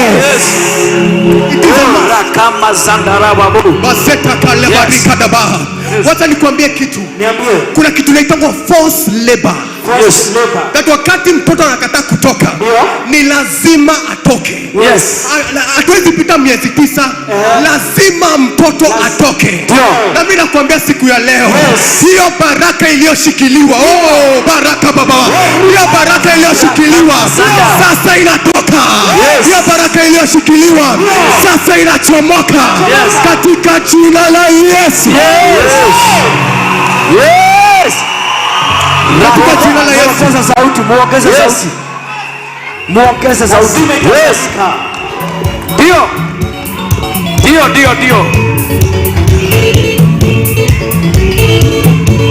Lazima itazalika. Asante. Lazima itazalika. Kabisa. Haijalishi ni nini imekuzuia. Nimekuja kunena na hiyo utasa. Nimekuja kunena na hiyo uchawi. Nimekuja na kunena na hiyo kifungo. Lazima itazalika. Lazima itazalika. Lazima itazalika. Kwa sababu wakati wa Mungu umefika. Tuketi chini. Please have your seats. Bwana Yesu asifiwe. That the time of God has come. Nimependa chenye sistangu wamesema that Mungu hata sahau ile dhabihu umeishi kumtolea. Because his time now has come. But maadui wako hawawezi sema kitu. Kwa sababu wakati wa Mungu umefika. Bwana Yesu asifiwe. Biblia inaongelea kuhusu Elia. Inasema ya kwamba Elia aliita watumishi wote wa Baali. Akaita King Ahab.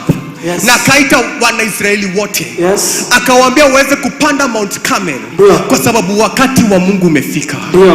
Before ukisoma kuhusu Elia, utaona ya kwamba alikuwa amepotelea Jezebeli na Ahabu. Kwa sababu walikuwa nataka kumuua. Lakini wakati huu ni Mungu mwenyewe amemtuma. Ni Mungu mwenyewe amemtuma.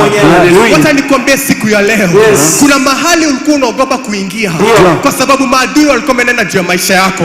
Kuna baraka haiko inakufikia kwa sababu ya kitovu inayokusumbua. Kuna mchanga iliyokukataa kwa sababu haukumebarikiwa na haukumekubaliwa. kukubalika. Lakini nimekuja kukwambia siku ya leo, hakuna kizuizi wakati wa Mungu. Siku ya leo Mungu mwenyewe anakutuma.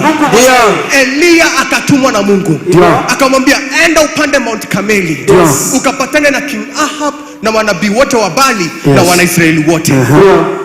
Bwana Yesu asifiwe. Biblia inasema Elia akaambia wanabii wa Bali, undeni madhabahu yenu na mimi niunde madhabahu yangu, tuone ni Mungu mgani anajibu kwa moto. Bwana Yesu asifiwe. We see which God ana answer by fire. Na mimi nakwambia siku ya leo, the God of Elia is the God that I'm speaking about today. The God of Elia is the God of this altar. The God of Elia is the God of my father. In the mighty name of Jesus. Biblia inasema that manabii wakatengeneza madhabahu yao. Pastor Madenge wakatengeneza madhabahu yao, wakaanza kulia mbele ya Jehova, mbele ya Mungu wao. Wakaanza kulia wakalia kuanzia asubuhi mpaka adhuhuri. Na Biblia inasema walifika mahali mpaka wakaanza kujikata. Wakaanza kujikata ili damu iweze kumwagika. Mimi nakwambia siku ya leo, kuna watu walienda kwa uchawi wakamwaga damu ili maisha yako ishe.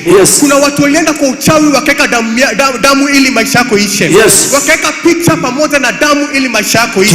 Lakini nimekuja kukuambia, hata wamwage tani mzima, hata wamwage mtungi mzima, ni wakati wa Mungu. Na hakuna kitu chochote kitafanyika kwa sababu ni wakati wa Mungu. Wacha nikwambie kitu. Kuna watu wanakuja kwa nyumba yenu, wanachukua nguo zenyu wanapeleka kwa wachawi. That thing it is true. Kuna watu wanakuja kwa maisha yako, wanakusalimia ili maisha yako ifungwe. That mahali unaenda ukiguza inafungwa. Lakini nimekuja kukuambia, manabii wa Bali walijaribu kila kitu, lakini hakuna Mungu alijibu. Na mimi nakwambia siku ya leo, kila uchawi, kila uganga haina uwezo wakati wa Mungu. Kila uchawi na uganga haina uwezo. In the time of God, the time of God has come. Hakuna uchawi, hakuna uganga.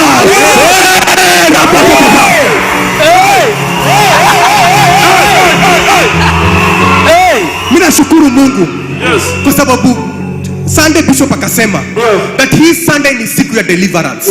Mimi nakwambia siku ya leo, kama vijana tumeomba, lazima kila mtu atakombolewa.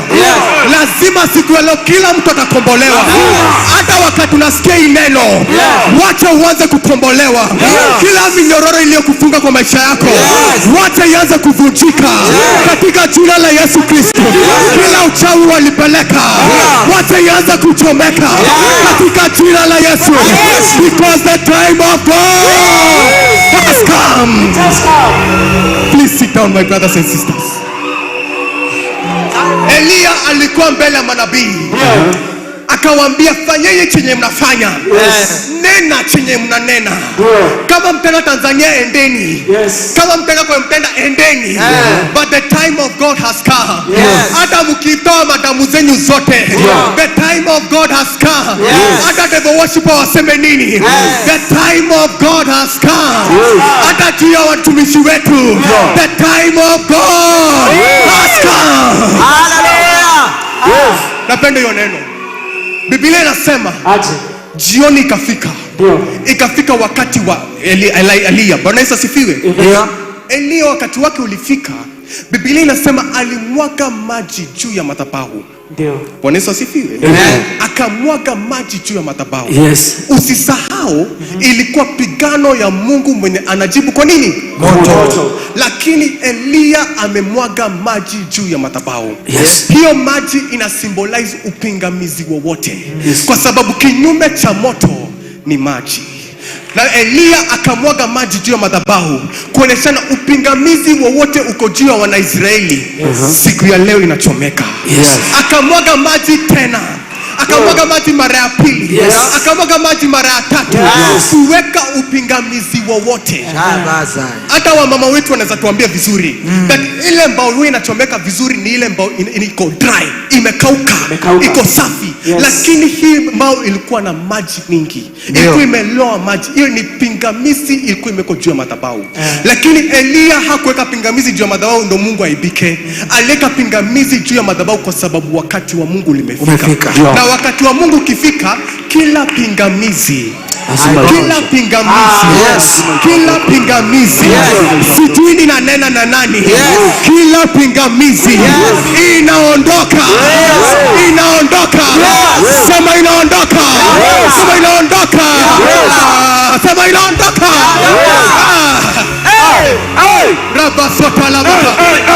The presence of God is here. Wacha nikwambie kitu. Elia alimwaga maji juu ya madhabahu. Mungu angefikiria yeye ni mjinga, Mungu angefikiria yeye hawazi, lakini alileta pingamizi zote mbele ya Jehova na akaangalia mbinguni. Wacha nisimame kwa madhabahu.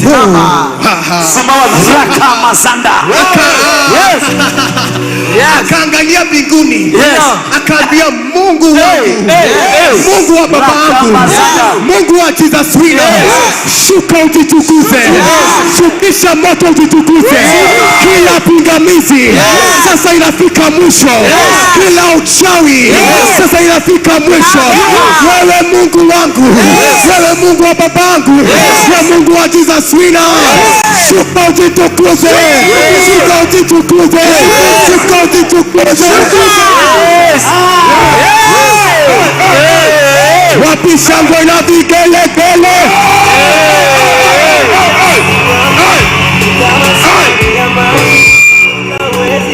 Bwana asifiwe. Elia akasimama mbele ya madhabahu. Na mimi nafanya hii kwa imani. Na ninafanya out of love. Sifanyi kujivunia, nafanya out of love. Mungu wa Jesus wina, Mungu wa babangu, shuka ujitukuze. Watoto wanakungoja, shuka ujitukuze. Shuka uchome kila laana, shuka uchome kila uchawi, shuka uchome kila utasa katika jina la Yesu. Siku ya leo Jehova, wakati wako umefika. Siku ya leo Baba, wakati wako umefika. Barakada pasota, wakati wako umefika. Nataka kumaliza. Nataka kumaliza. Tafadhali tuketi chini. Thank you sir.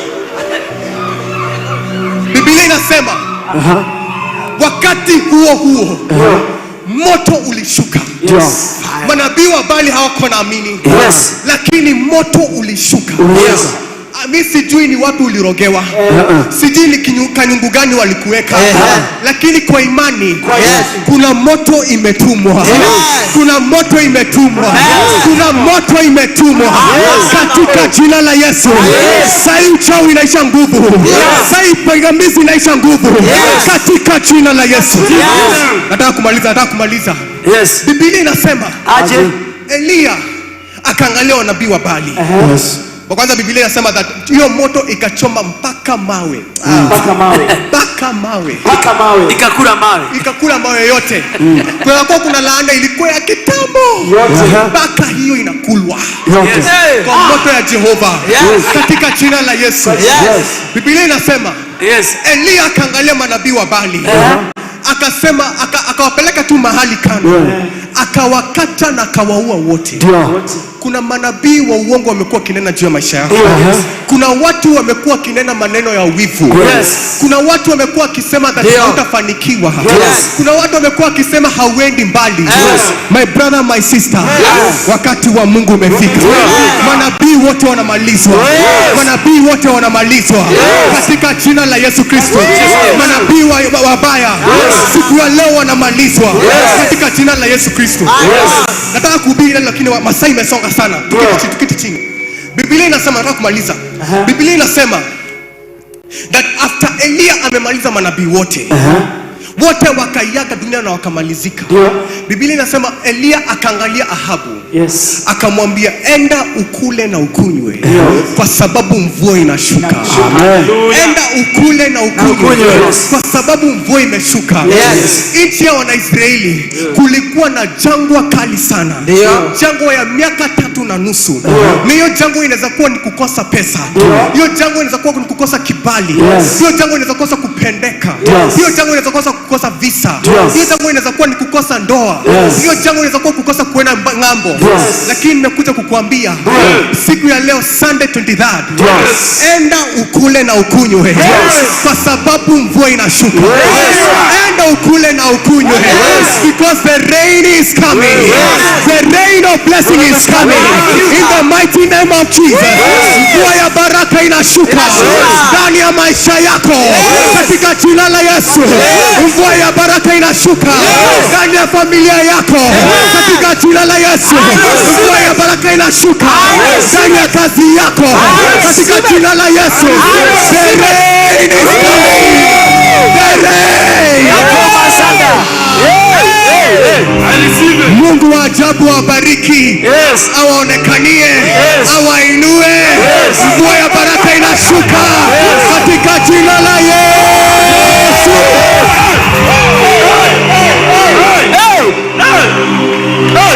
Kanisa tunaye hatuna? Kabisa. Haya, thank you. Tukae chini, kila mmoja apate nafasi. Bwana Yesu asifiwe. Bwana Yesu asifiwe. Anaona kuna watu kuna huzuni. Daudi akasema ya kwamba nilifurahi waliponiambia twende nyumbani mwa baba.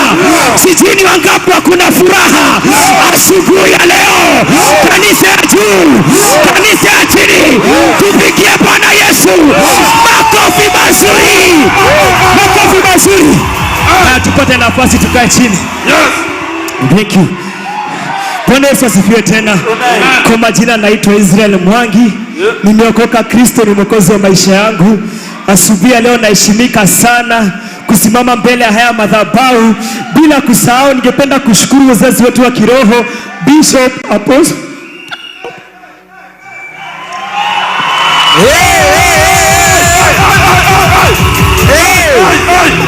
Bwana Yesu asifiwe. Manake si kawaida. Haleluya. Vijana kupewa nafasi, vijana kulelewa kiroho, kupata watumishi wa Mungu ambao wamesimama, sio kawaida. Ambia jirani yako, you are at the right place, serving the right God at the right time, in the right manner. Oh, hallelujah. Oh, praise God. Mungu ni wa ajabu. Mungu ni wa miujiza. Yeye ni yule jana, leo na hata milele. Hajawahi kubadilika. Anasema je, ni jambo gani gumu kwake? Oh, haleluya. Ujumbe wangu siku ya leo ni Mungu anaenda kutembea na wewe. Ambia jirani yako, Mungu anaenda kutembea na wewe. Oh, haleluya. Hapa Mungu hatumi malaika. Hapa Mungu hatumani. Yeye ameinuka katika kiti chake cha enzi. Anasema natembea na watu wa Tizaswina. Wewe unatutazama, wewe unatusikia. Anasema leo anatembea na wewe. Oh, haleluya. Tuje katika Biblia, tutasomewa katika kitabu cha Hesabu. Kitabu cha Hesabu mlango wa 13. Vijana wanaguruma hawa. Kitabu cha Hesabu mlango wa 13 kuanzia mstari wa 28 hadi 29.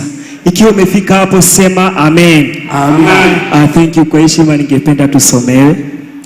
Hesabu 13:28 inasema hivi: lakini wenyeji wake ni wenye nguvu sana, na miji yao ni imara na mikubwa sana.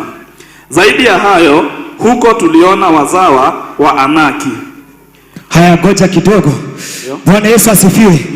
Kabla tuendelee, hapa ni Musa alikuwa ameita kwa Biblia tunakuja kuona ya kwamba kulikuwa na makabila 12. Bwana Yesu asifiwe. Na tunaona ya kwamba Mungu alikuwa ameahidi Musa, akamwambia ya kwamba anaenda kupatia Waisraeli taifa la Kanani. Hili ni taifa ambalo lilikuwa vinyo tunasema the land of milk and honey. Bwana Yesu asifiwe. Na Musa akaenda akaita wale watu, akaambia waende wakapeleleze. Bwana Yesu asifiwe. Na Musa akawachagua. Haleluya. Akachagua katika kila ukoo, akachagua kiongozi mmoja. Praise God. Kumaanisha walienda watu 12. Haleluya. Ukiona jirani yako analala, mwambie kuna mahali tunaelekea. Mkuze tu, mwambie kuna mahali tunaelekea. Mwambie hii neno ni yako. Mwambie ni yako. Mwambie acha kulala. Acha huzuni. Oh, haleluya. Biblia inasema Musa akawaita. Haleluya. Na akawatuma. Wale watu wakati walipotumwa wakakucha, wakaanza kusema waliona majitu. Haleluya.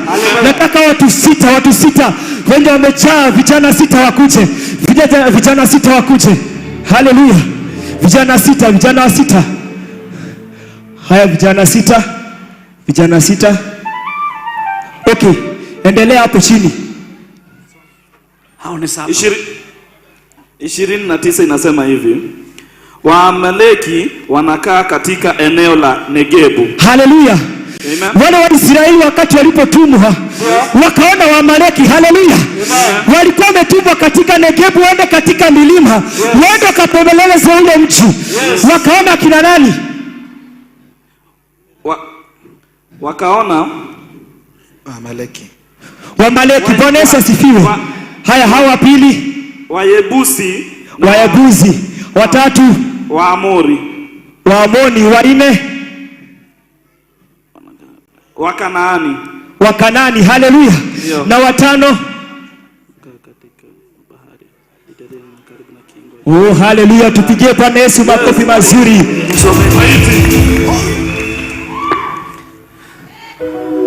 Wacha tusome tena mstari wa 29. Thank you. Tuanze tena. Haleluya. Mwambie jirani yako kuko sawa. Mwambie mbele iko sawa. Haya, watu wa kwanza inasema ndio Waamaleki wanakaa katika eneo la Negebu. Wakina nani? Waamaleki. Bwana Yesu asifiwe.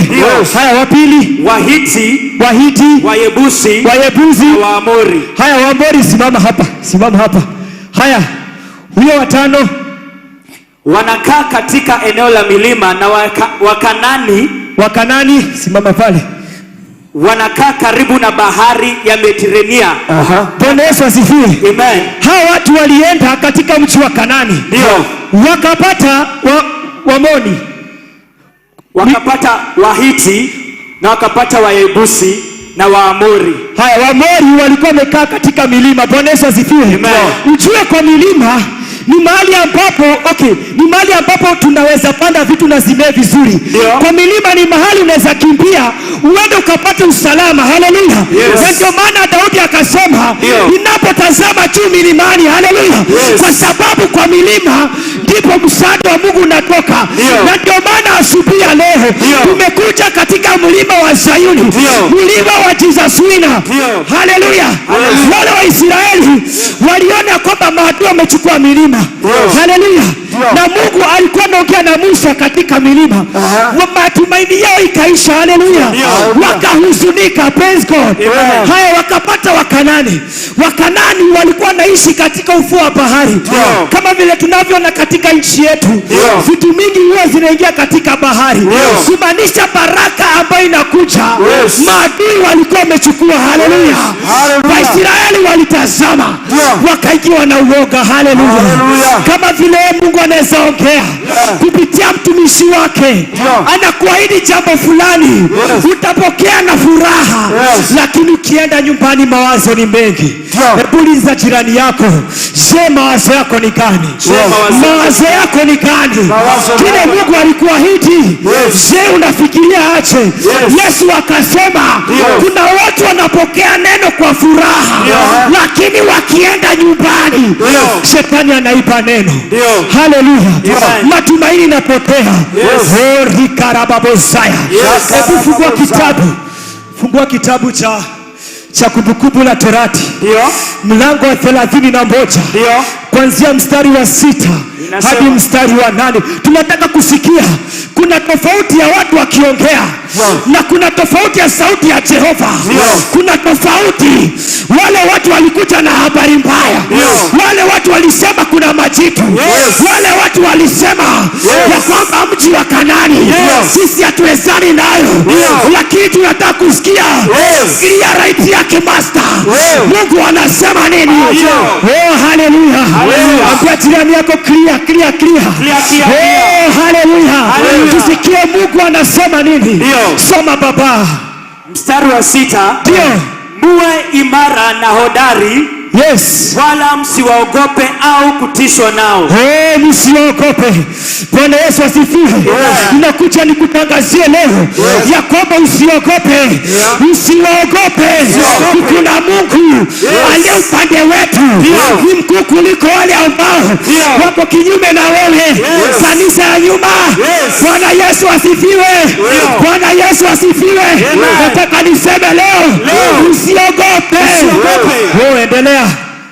Mungu wenu ndiye anayekwenda pamoja nanyi. Thank you. Hapa ndio pale neno yangu inatoka. Mungu anasema atatembea pamoja na wewe. Hebu ambia jirani yako na lugha yako, kwa sababu Jesus Winner ni kanisa la mataifa yote. Haijalishi wewe ni Mjaluo, haijalishi wewe ni Mkikuyu, haijalishi wewe ni Mkale, lakini neema ya Bwana, the glory of God has accepted us. Oh, hallelujah. Ambia jirani yako na lugha yako.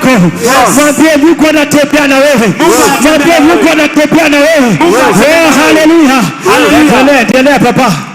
Inasema ndio, yeye hataacha kuwasaidia, hata watupa. Yes. Haleluya. Amen. Kitabu cha Isaia inasema ya kwamba mama anaweza kuzaa mtoto na akaweza kumsahau, lakini Mungu anasema ya kwamba hata kutupa. Oh, haleluya. Mungu anaongea na wewe. Kanisa ya juu. Mungu anaongea na wewe. Anasema atakushikilia. Anasema atakushikilia. Na kuja nikwambie, jipe moyo. Jipe moyo. Mungu amesema hata kuachilia. Wanadamu wanaweza kuacha. Wanadamu wanaweza kudharau. Lakini kuna Mungu. Kuna Mungu hajawahi kushindwa. Kuna Mungu hakuna uwezo. Aliumba mbingu na nchi. Anasema atakushikilia mkono. Endelea baba. Mstari wa 8. Yes. Mwenyezi Mungu ndiye anayewaongoza. Ndio. Yeye atakuwa pamoja nanyi. Yes. Yeye hataacha kuwasaidia na hata watupa. Haleluya. Msiogope wala msifadhaike. Haleluya. Amen. Bwana Yesu asifiwe. Amen. Nashukuru Mungu kwa sababu Roho Mungu aliweza kuongea na apostol, akafunza kuhusu mambo ya kujikomboa kutoka kwa kitovu. Bwana Yesu asifiwe. Na kama vile my brother amesema, Sunday tulihubiriwa kuhusu dhambi ambazo Mungu amekataa. Haleluya. Na tunaona ya kwamba tukaombewa msamaha. Praise God. Kumaanisha kile ambacho kilikataliwa kwa sababu ya dhambi, Mungu anaanza kukileta. Mungu anaanza kukusanya walio wake. Anaanza kukusanya walio wake. For there will be a distinction between those who serve God and those who serve not. Bwana Yesu asifiwe. Mungu anaanza kukukusanya. Anaanza kuleta walio wake. Anaanza kutoa watu. Wewe umefichwa hapo chini. Kilichofichwa lazima kitafichuliwa. Oh, haleluya. Bwana Yesu asifiwe. Mungu anaanza kutuleta kilichotupwa na wanadamu, kilichodharauliwa na wanadamu. Mungu anaanza kuleta leo. Anaanza kuleta leo. Unaweza kuwa hauheshimiki, lakini wewe Mungu anakutaka. Wewe asubuhi ya leo Mungu anaacha na wewe. My brother, my sister, Mungu anaacha na wewe. Anaacha na wewe. Jipe moyo. Jipe moyo. Oh, haleluya. Kwa jirani yako, jipe moyo. Watu wa juu, jipe moyo. Jipe moyo. Oh, haleluya. Endelea. Imeisha. Imeisha. Thank you. Ndio. Bwana Yesu asifiwe. Amen. Sasa hapa tunaona tuwapigie makofi mazuri. Sasa hapa tunaona Mungu akaongea na Joshua.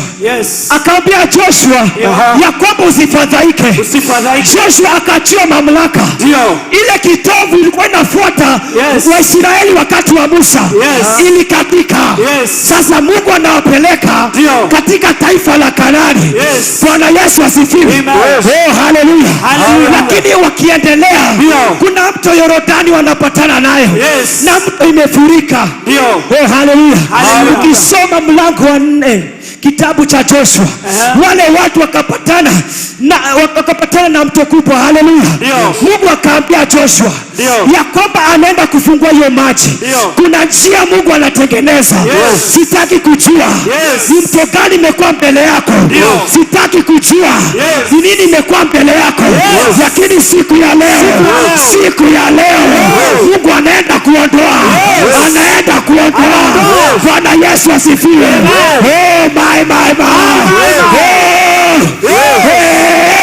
Sasa anaenda kuondoa hiyo mtu umezuia tusipate baraka zetu.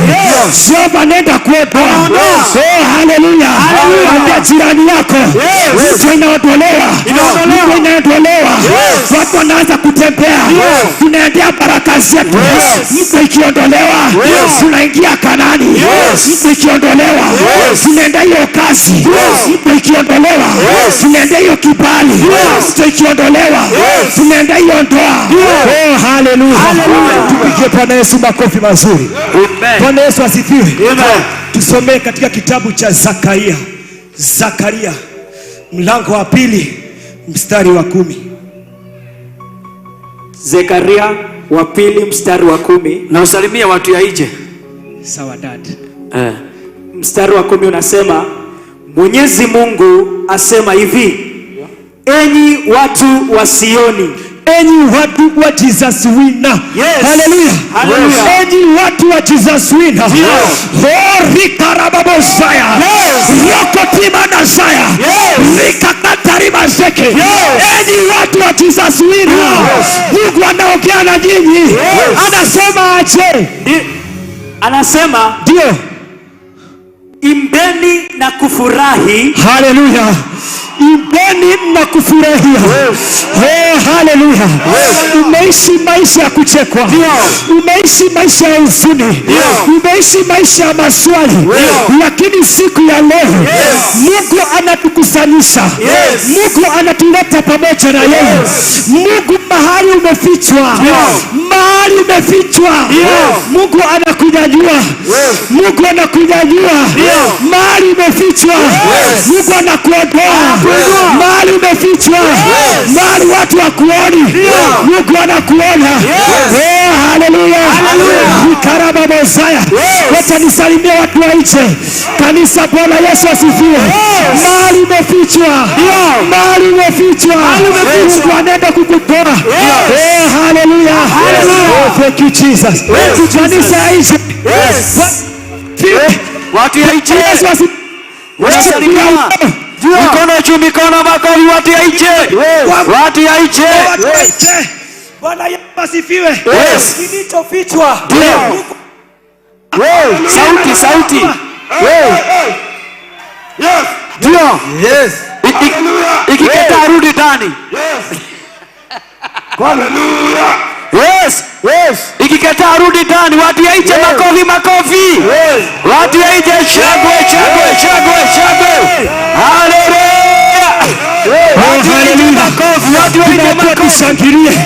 Tunaambia tushangilie. Naona watu wananiangalia. Sisi kama tuko ndani ya roho. Sioni watu wakishangilia.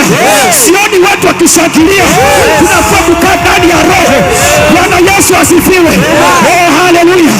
Biblia inasema sio kwa uwezo wako, sio kwa uwezo wa mwanadamu, bali ni kwa uwezo wa Roho Mtakatifu. Not by human might, not by human power, God but the power. Power of the Holy Spirit. Sema power. Sema power. Kila mtu anakimbilia power. Sisi yako ni gani? Yangu ni ya Roho Mtakatifu. Uliza jirani yako. Yako ni gani? Yako ni gani? Mwambie yako ni gani? Yako ni gani? Oh, hallelujah. Endelea. Imbeni na kufurahi. Ndio. Kwa kuwa ninakuja na kukaa kati yenu. Yes. Oh, hallelujah. Bwana Yesu asifiwe. Mungu anasema tushangilie. Tushangilie, hallelujah.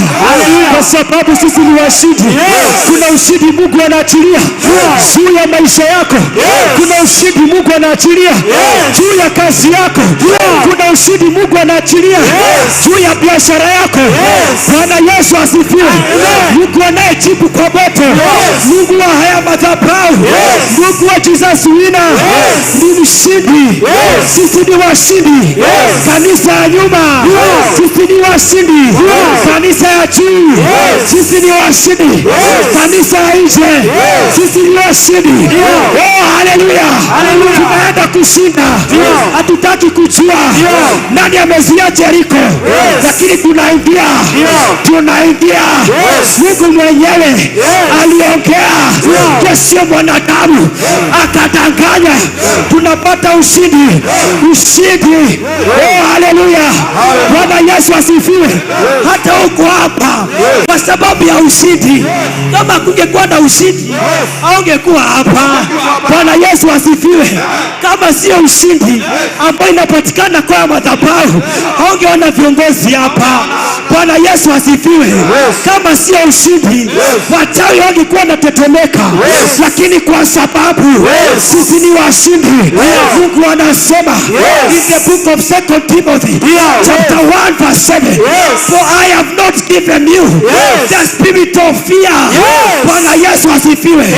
Usiogope. Mungu anatembea na wewe. Wanadamu wanaweza kuchoka katikati, lakini Mungu, Roho wa Mungu, Yesu Kristo anatembea na wewe. Anatembea na wewe. Anatembea na wewe. Anatembea na wewe. Anatembea na wewe. Bwana Yesu asifiwe. Umetembea miaka mingi, lakini siku ya leo kuna Mungu anakuita. Anakuita my brother. Mahali umekuwa, anakuita leo. Anakuita leo. Anakuita leo. Toka kwa kitovu, toka kwa dhambi, toka mahali uko. Anakuita. Anakuita. Oh, hallelujah. Anakuita.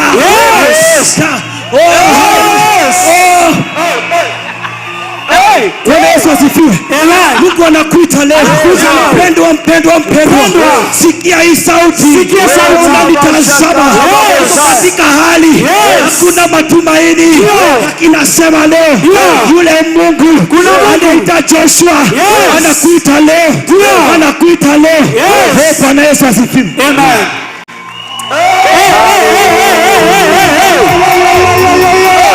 Hallelujah. Jina la Bwana lipewe sifa. Mungu hajawahi kushindwa. Hallelujah. Ndio maana wakati Mungu anasema, wakati Mungu anaongelesha manabii wake, anasema asema Bwana wa majeshi. Thus says the Almighty God. Kwa sababu God is mighty and He is beyond mighty. That's why He's called Almighty. Oh, hallelujah. Biblia inasema in the book of Isaiah chapter 54 verse 8, it says for my thoughts are not like yours. Mawazo Mungu amekupangia. Ungejua my brother, ungejua my sister.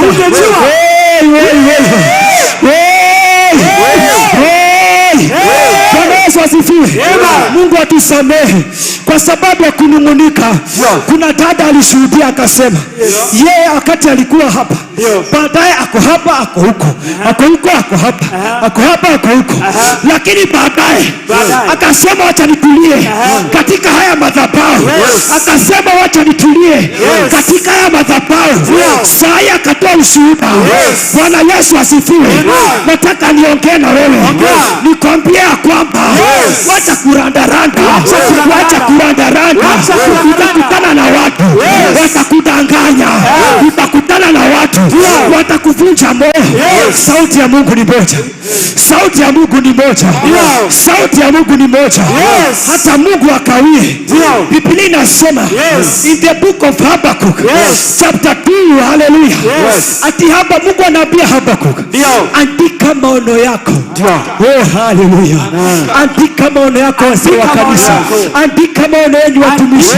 Andika maono yako dadi. Andika maono yako shirika wote. Andika maono yenu wanakwaya. Oh, so.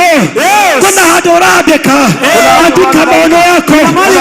Andika maono. Kanisa ya juu. Andika maono yako. Bwana Yesu asifiwe. Kwa herufi kubwa. Hallelujah. Mungu sio mdogo. Praise God. Usimwandikie vitu kidogo. Andika na herufi kubwa. For we serve a big God. Hallelujah. For the Bible says that the heavens is where his throne is, but the earth is his footstool. Yani Mungu ni mkubwa kiasi ya kwamba dunia ni miguu yake. Hallelujah. Alisema wacha kuwe na kukawa. Je, ni nini Mungu hawezi kufanya? Hallelujah. Ni nini hiyo Mungu hawezi kufanya? Wakati kulikuwa na kesi ya kiwanja, Bwana Yesu asifiwe. Watumishi wa Mungu waliongelelewa. Watu wa Jesus wakaongelelewa. Hata nikiwa shuleni watu wakaanza kusema ninaenda kanisa ya mkora, and I'm sorry to say. Hallelujah. Lakini mimi nilikuwa naambia Mungu, wewe Mungu utayaibisha hii madhabahu. Wacha Mungu ndio kujitukuza. Wewe Mungu ndio simama. Wakati kanisa ilikuwa kwa mabati, sasa hii kanisa inaendelea kujengwa. Kiwanja tukunao hatuna. Oh, hallelujah. Bwana Yesu asifiwe. Ati kiwanja Bwana Yesu asifiwe. Wacha niwaambie kitu moja. Kuna wakati tulifunga shule, nikakuja hapa Tuesday. Hallelujah. Sasa nikatoka kanisa mapema kwa sababu ibada ilisha mapema. Nikasema wacha nitembee, niende nikajione vile Mungu ametenda. Hallelujah. Nikatembea kwanza nikaangalia. Nikasema Mungu apokee sifa zote. Hii ile kiwanja watu walikuwa wanapiga. Hii ile kiwanja watu walikuwa wanapiga. Oh, hallelujah. Bwana Yesu asifiwe. Nataka nikwambie mpendwa ya kwamba baraka wewe kuna upingamizi. Yesu akasema kwanza wakati wa Yohana Mbatizaji, ufalme wa Mungu umekuwa katika vita. But the violent for the battles we fight are not against flesh, but against principalities. Oh, hallelujah. Wale ambao wanachua Mungu wao, wale ambao wanachia Mungu vita, Mungu atawapigania. Oh, hallelujah. Tusimame kwa miguu yetu. Hallelujah. Bwana Yesu asifiwe. Ikiwa uko mahali hapa na hujaokoka, ningependa tuinue mikono yako mahali huko ili tukaweze kuomba pamoja na tukaamini. Sema, Bwana Yesu, ninakuja mbele zako. Mimi ni mwenye dhambi. Naomba unisamehe dhambi zangu na makosa. Ondoa majina yangu katika kitabu cha mauti na uniandike katika kitabu cha uzima wa milele. Kuanzia leo nimeokoka na ninakiri Yesu ni Bwana. Mungu tembea nami. Na ni katika jina la Yesu Kristo tumeomba na kuamini. Tupigie Bwana Yesu makofi mazuri. Makofi mazuri.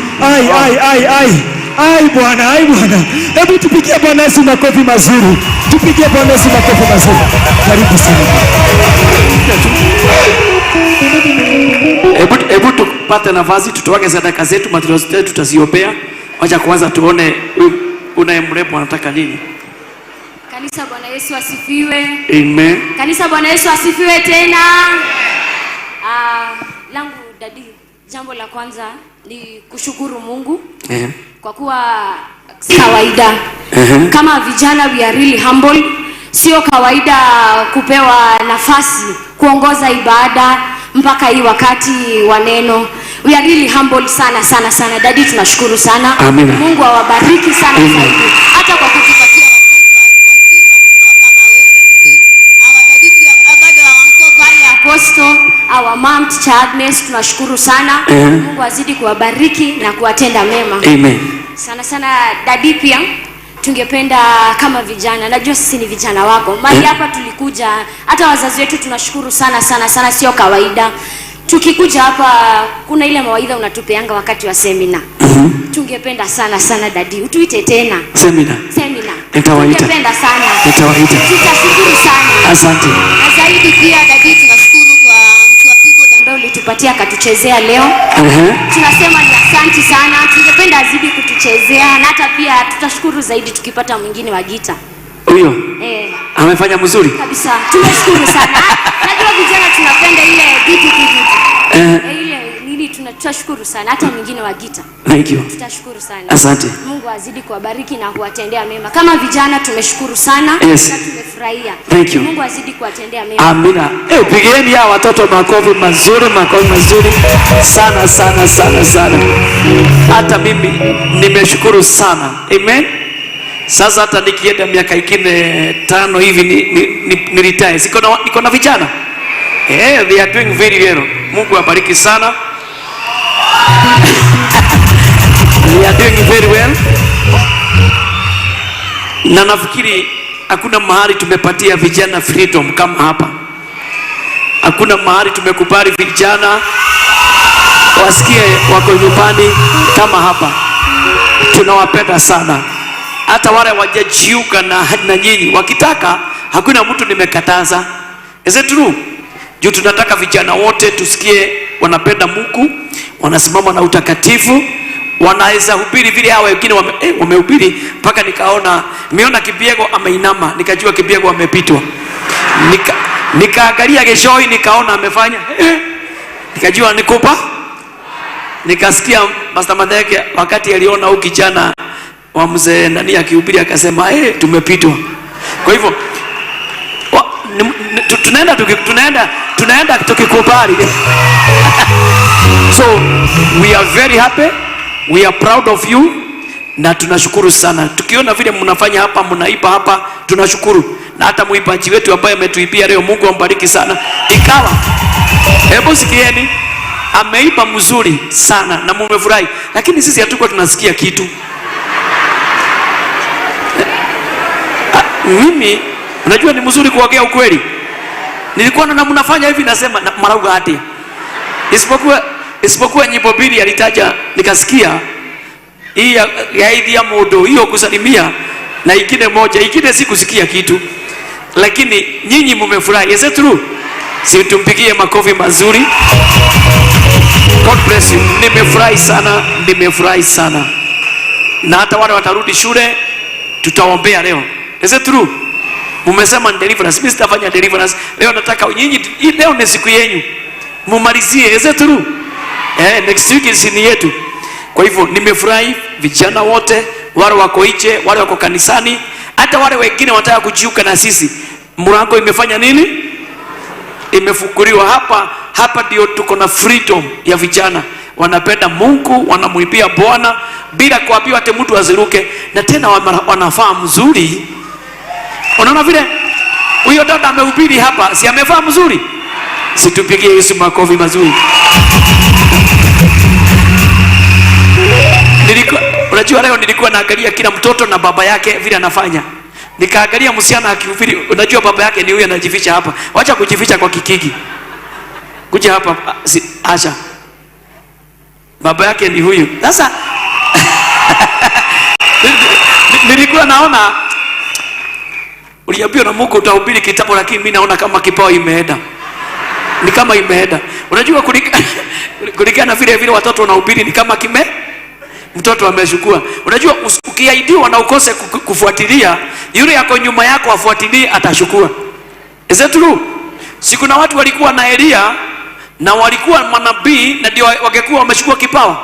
Lakini yule alikuja nyumaye anaitwa Elisha, hata wakati alikuwa anaambiwa rudi, bwana yako anashukuriwa, alisema usimwa, kwa sababu alikuwa anafuatilia kile aliahidiwa. Kwa hivyo huyu anafuatilia the truth. Alienda kwa tisha akamwambia, mimi nataka kuhubiri, sitaki kujua itakuaje, nataka munipatie nafasi. Unaona sasa nafasi ameisukuma mpaka ameipata.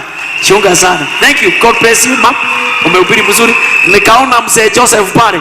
Joseph anakaka kiti kule nyuma. Hata wakati wazee wengine walikuwa wameenda pale nyuma, alibaki wapi? Aone vile watoto wanafanya. Kijana nakwambia, kama huku hubiri, kijana anahubiri. We are very happy. Ule mwingine ni Samuel. Samuel wazazi wake hawakuhubiri. Sasa kijana ndio namaliza university kule Meru. Sasa na mimi sijakataa mtu aende akafanya kazi. Ukisikia utaenda ng'ambo, hata ng'ambo tunaweza fungua Jesus winner. Unajua? Kwanza hawa ndio wazuri sana. Hawa wanajua Kiingereza yote, wamelelewa hapa kutoka utotoni, tumewasomesha. Hao ndio wazuri. Wakienda kule watatuwakilisha mzuri, and we are very happy, we are proud of you. Nyinyi wote, Mungu awabariki vijana wote, Mungu awatende mema. Nimeshukuru sana kwa kila mmoja. Semina tutafanya kwa sababu naona mnafungua wiki ijayo, tutafanya are December au November, late November. Tutafanya late November sababu shule zinafungwa, wengine wanafunga Oktoba na wengine late October. November tutakuwa na semina mzuri, sio? Na tutailete kwa Kiheo, Mwangaza live. Na siku hiyo mtengeneze, turuke hapa tuibe mzuri. Vile mmeruka leo nimefurahi. So you are very happy. Tumefurahi na Mungu awabariki, Mungu awatende mema, Mungu awainue, na kule kote mnaenda mnatuwakilisha vyema. Is it true? Mnatuwakilisha vyema. Mkiwa shuleni, mkiwa kazini, wengine wameajiriwa na wengine wamejiajiri hapa. Unajua watu hapa ni kujituma. Watu hapa wamejituma mzuri sana. Kwa hivyo tunafurahi na nimeshukuru. Itoeni sadaka na sadaka zetu, shukrani zetu, fungo zetu za 10, tukaweza kusiombea na Mungu atatubariki sana. Nimeshukuru sana. Unajua nilikuwa nimesema kila mtu dakika 20, lakini nimeona mmehubiri nikasema kila mtu dakika 30. Na mmehubiri mtu 30. Nimeziangalia mzuri sana. Inua sadaka tuombe. Baba, nakushukuru kwa sababu ya vijana wetu ambaye umetupatia mahali hapa. Ninakushukuru kwa sababu umetuonyesha upendo, wanakupenda, wamesimama na wewe, hawaona aibu ya kwamba kuna Mungu aliye mbinguni ambaye aliwapenda. Nakushukuru kwa sababu ya kila mzazi ambaye ametupatia mtoto wake na kukuja mahali hapa. Wengine wanakuja lakini wazazi wakuji. Tumeshukuru kwa sababu ya wazazi. Uwabariki mahali walipo. Tunaombea hata wale wajapata hii nafasi, wapata hii nafasi, ni kwa sababu kila mtu ni mtu mahali hapa. Tunaombea kanisa, tunaombea wazee, tunaombea wamama, tunaombea asha, tunaombea kila mmoja naingia mahali hapa. Upendo ambaye uko hapa ukadumu. Tunaombea hata wale wakukuja mahali hapa siku ya leo, hata wale Mungu wanatezeka ije wakajua kuna Mungu ambaye anatenda. Na kushukuru ni kwa sababu ni mwaminifu. Naombea sadaka zote, naombea matoleo zote, naombea fungo zote za 10. Baba ukazibariki na Baba ukazitakaza. Sisi kubariki kila mmoja na Baba umtende mema. Uwainue na uwabariki, wafungulie njia chochote wameomba na wametamani, kulingana na neno lako limesema ya kwamba unaenda kututimizia. Tutimizie, ni kwa sababu ni mwaminifu, na ni katika jina la Yesu Kristo uliye Bwana na mkombozi tumeomba na hata tumeamini. Amen. God bless you. Tutoe sadaka zetu, matoleo zetu. Weka wimbo hapo kidogo ndio wamalize. Tukimaliza tujue vile tutafanya.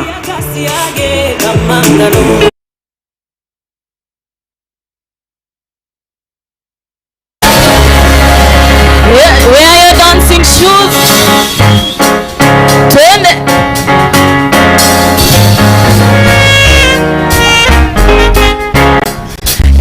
Cheza.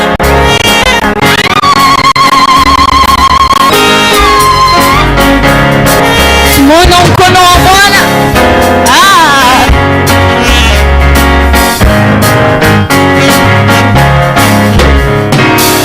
Tumeona mkono wako Bwana, matendo yako Bwana ni makuu. Umetutoa mbali ukatushika mkono, mahali uliona peke hatuwezi.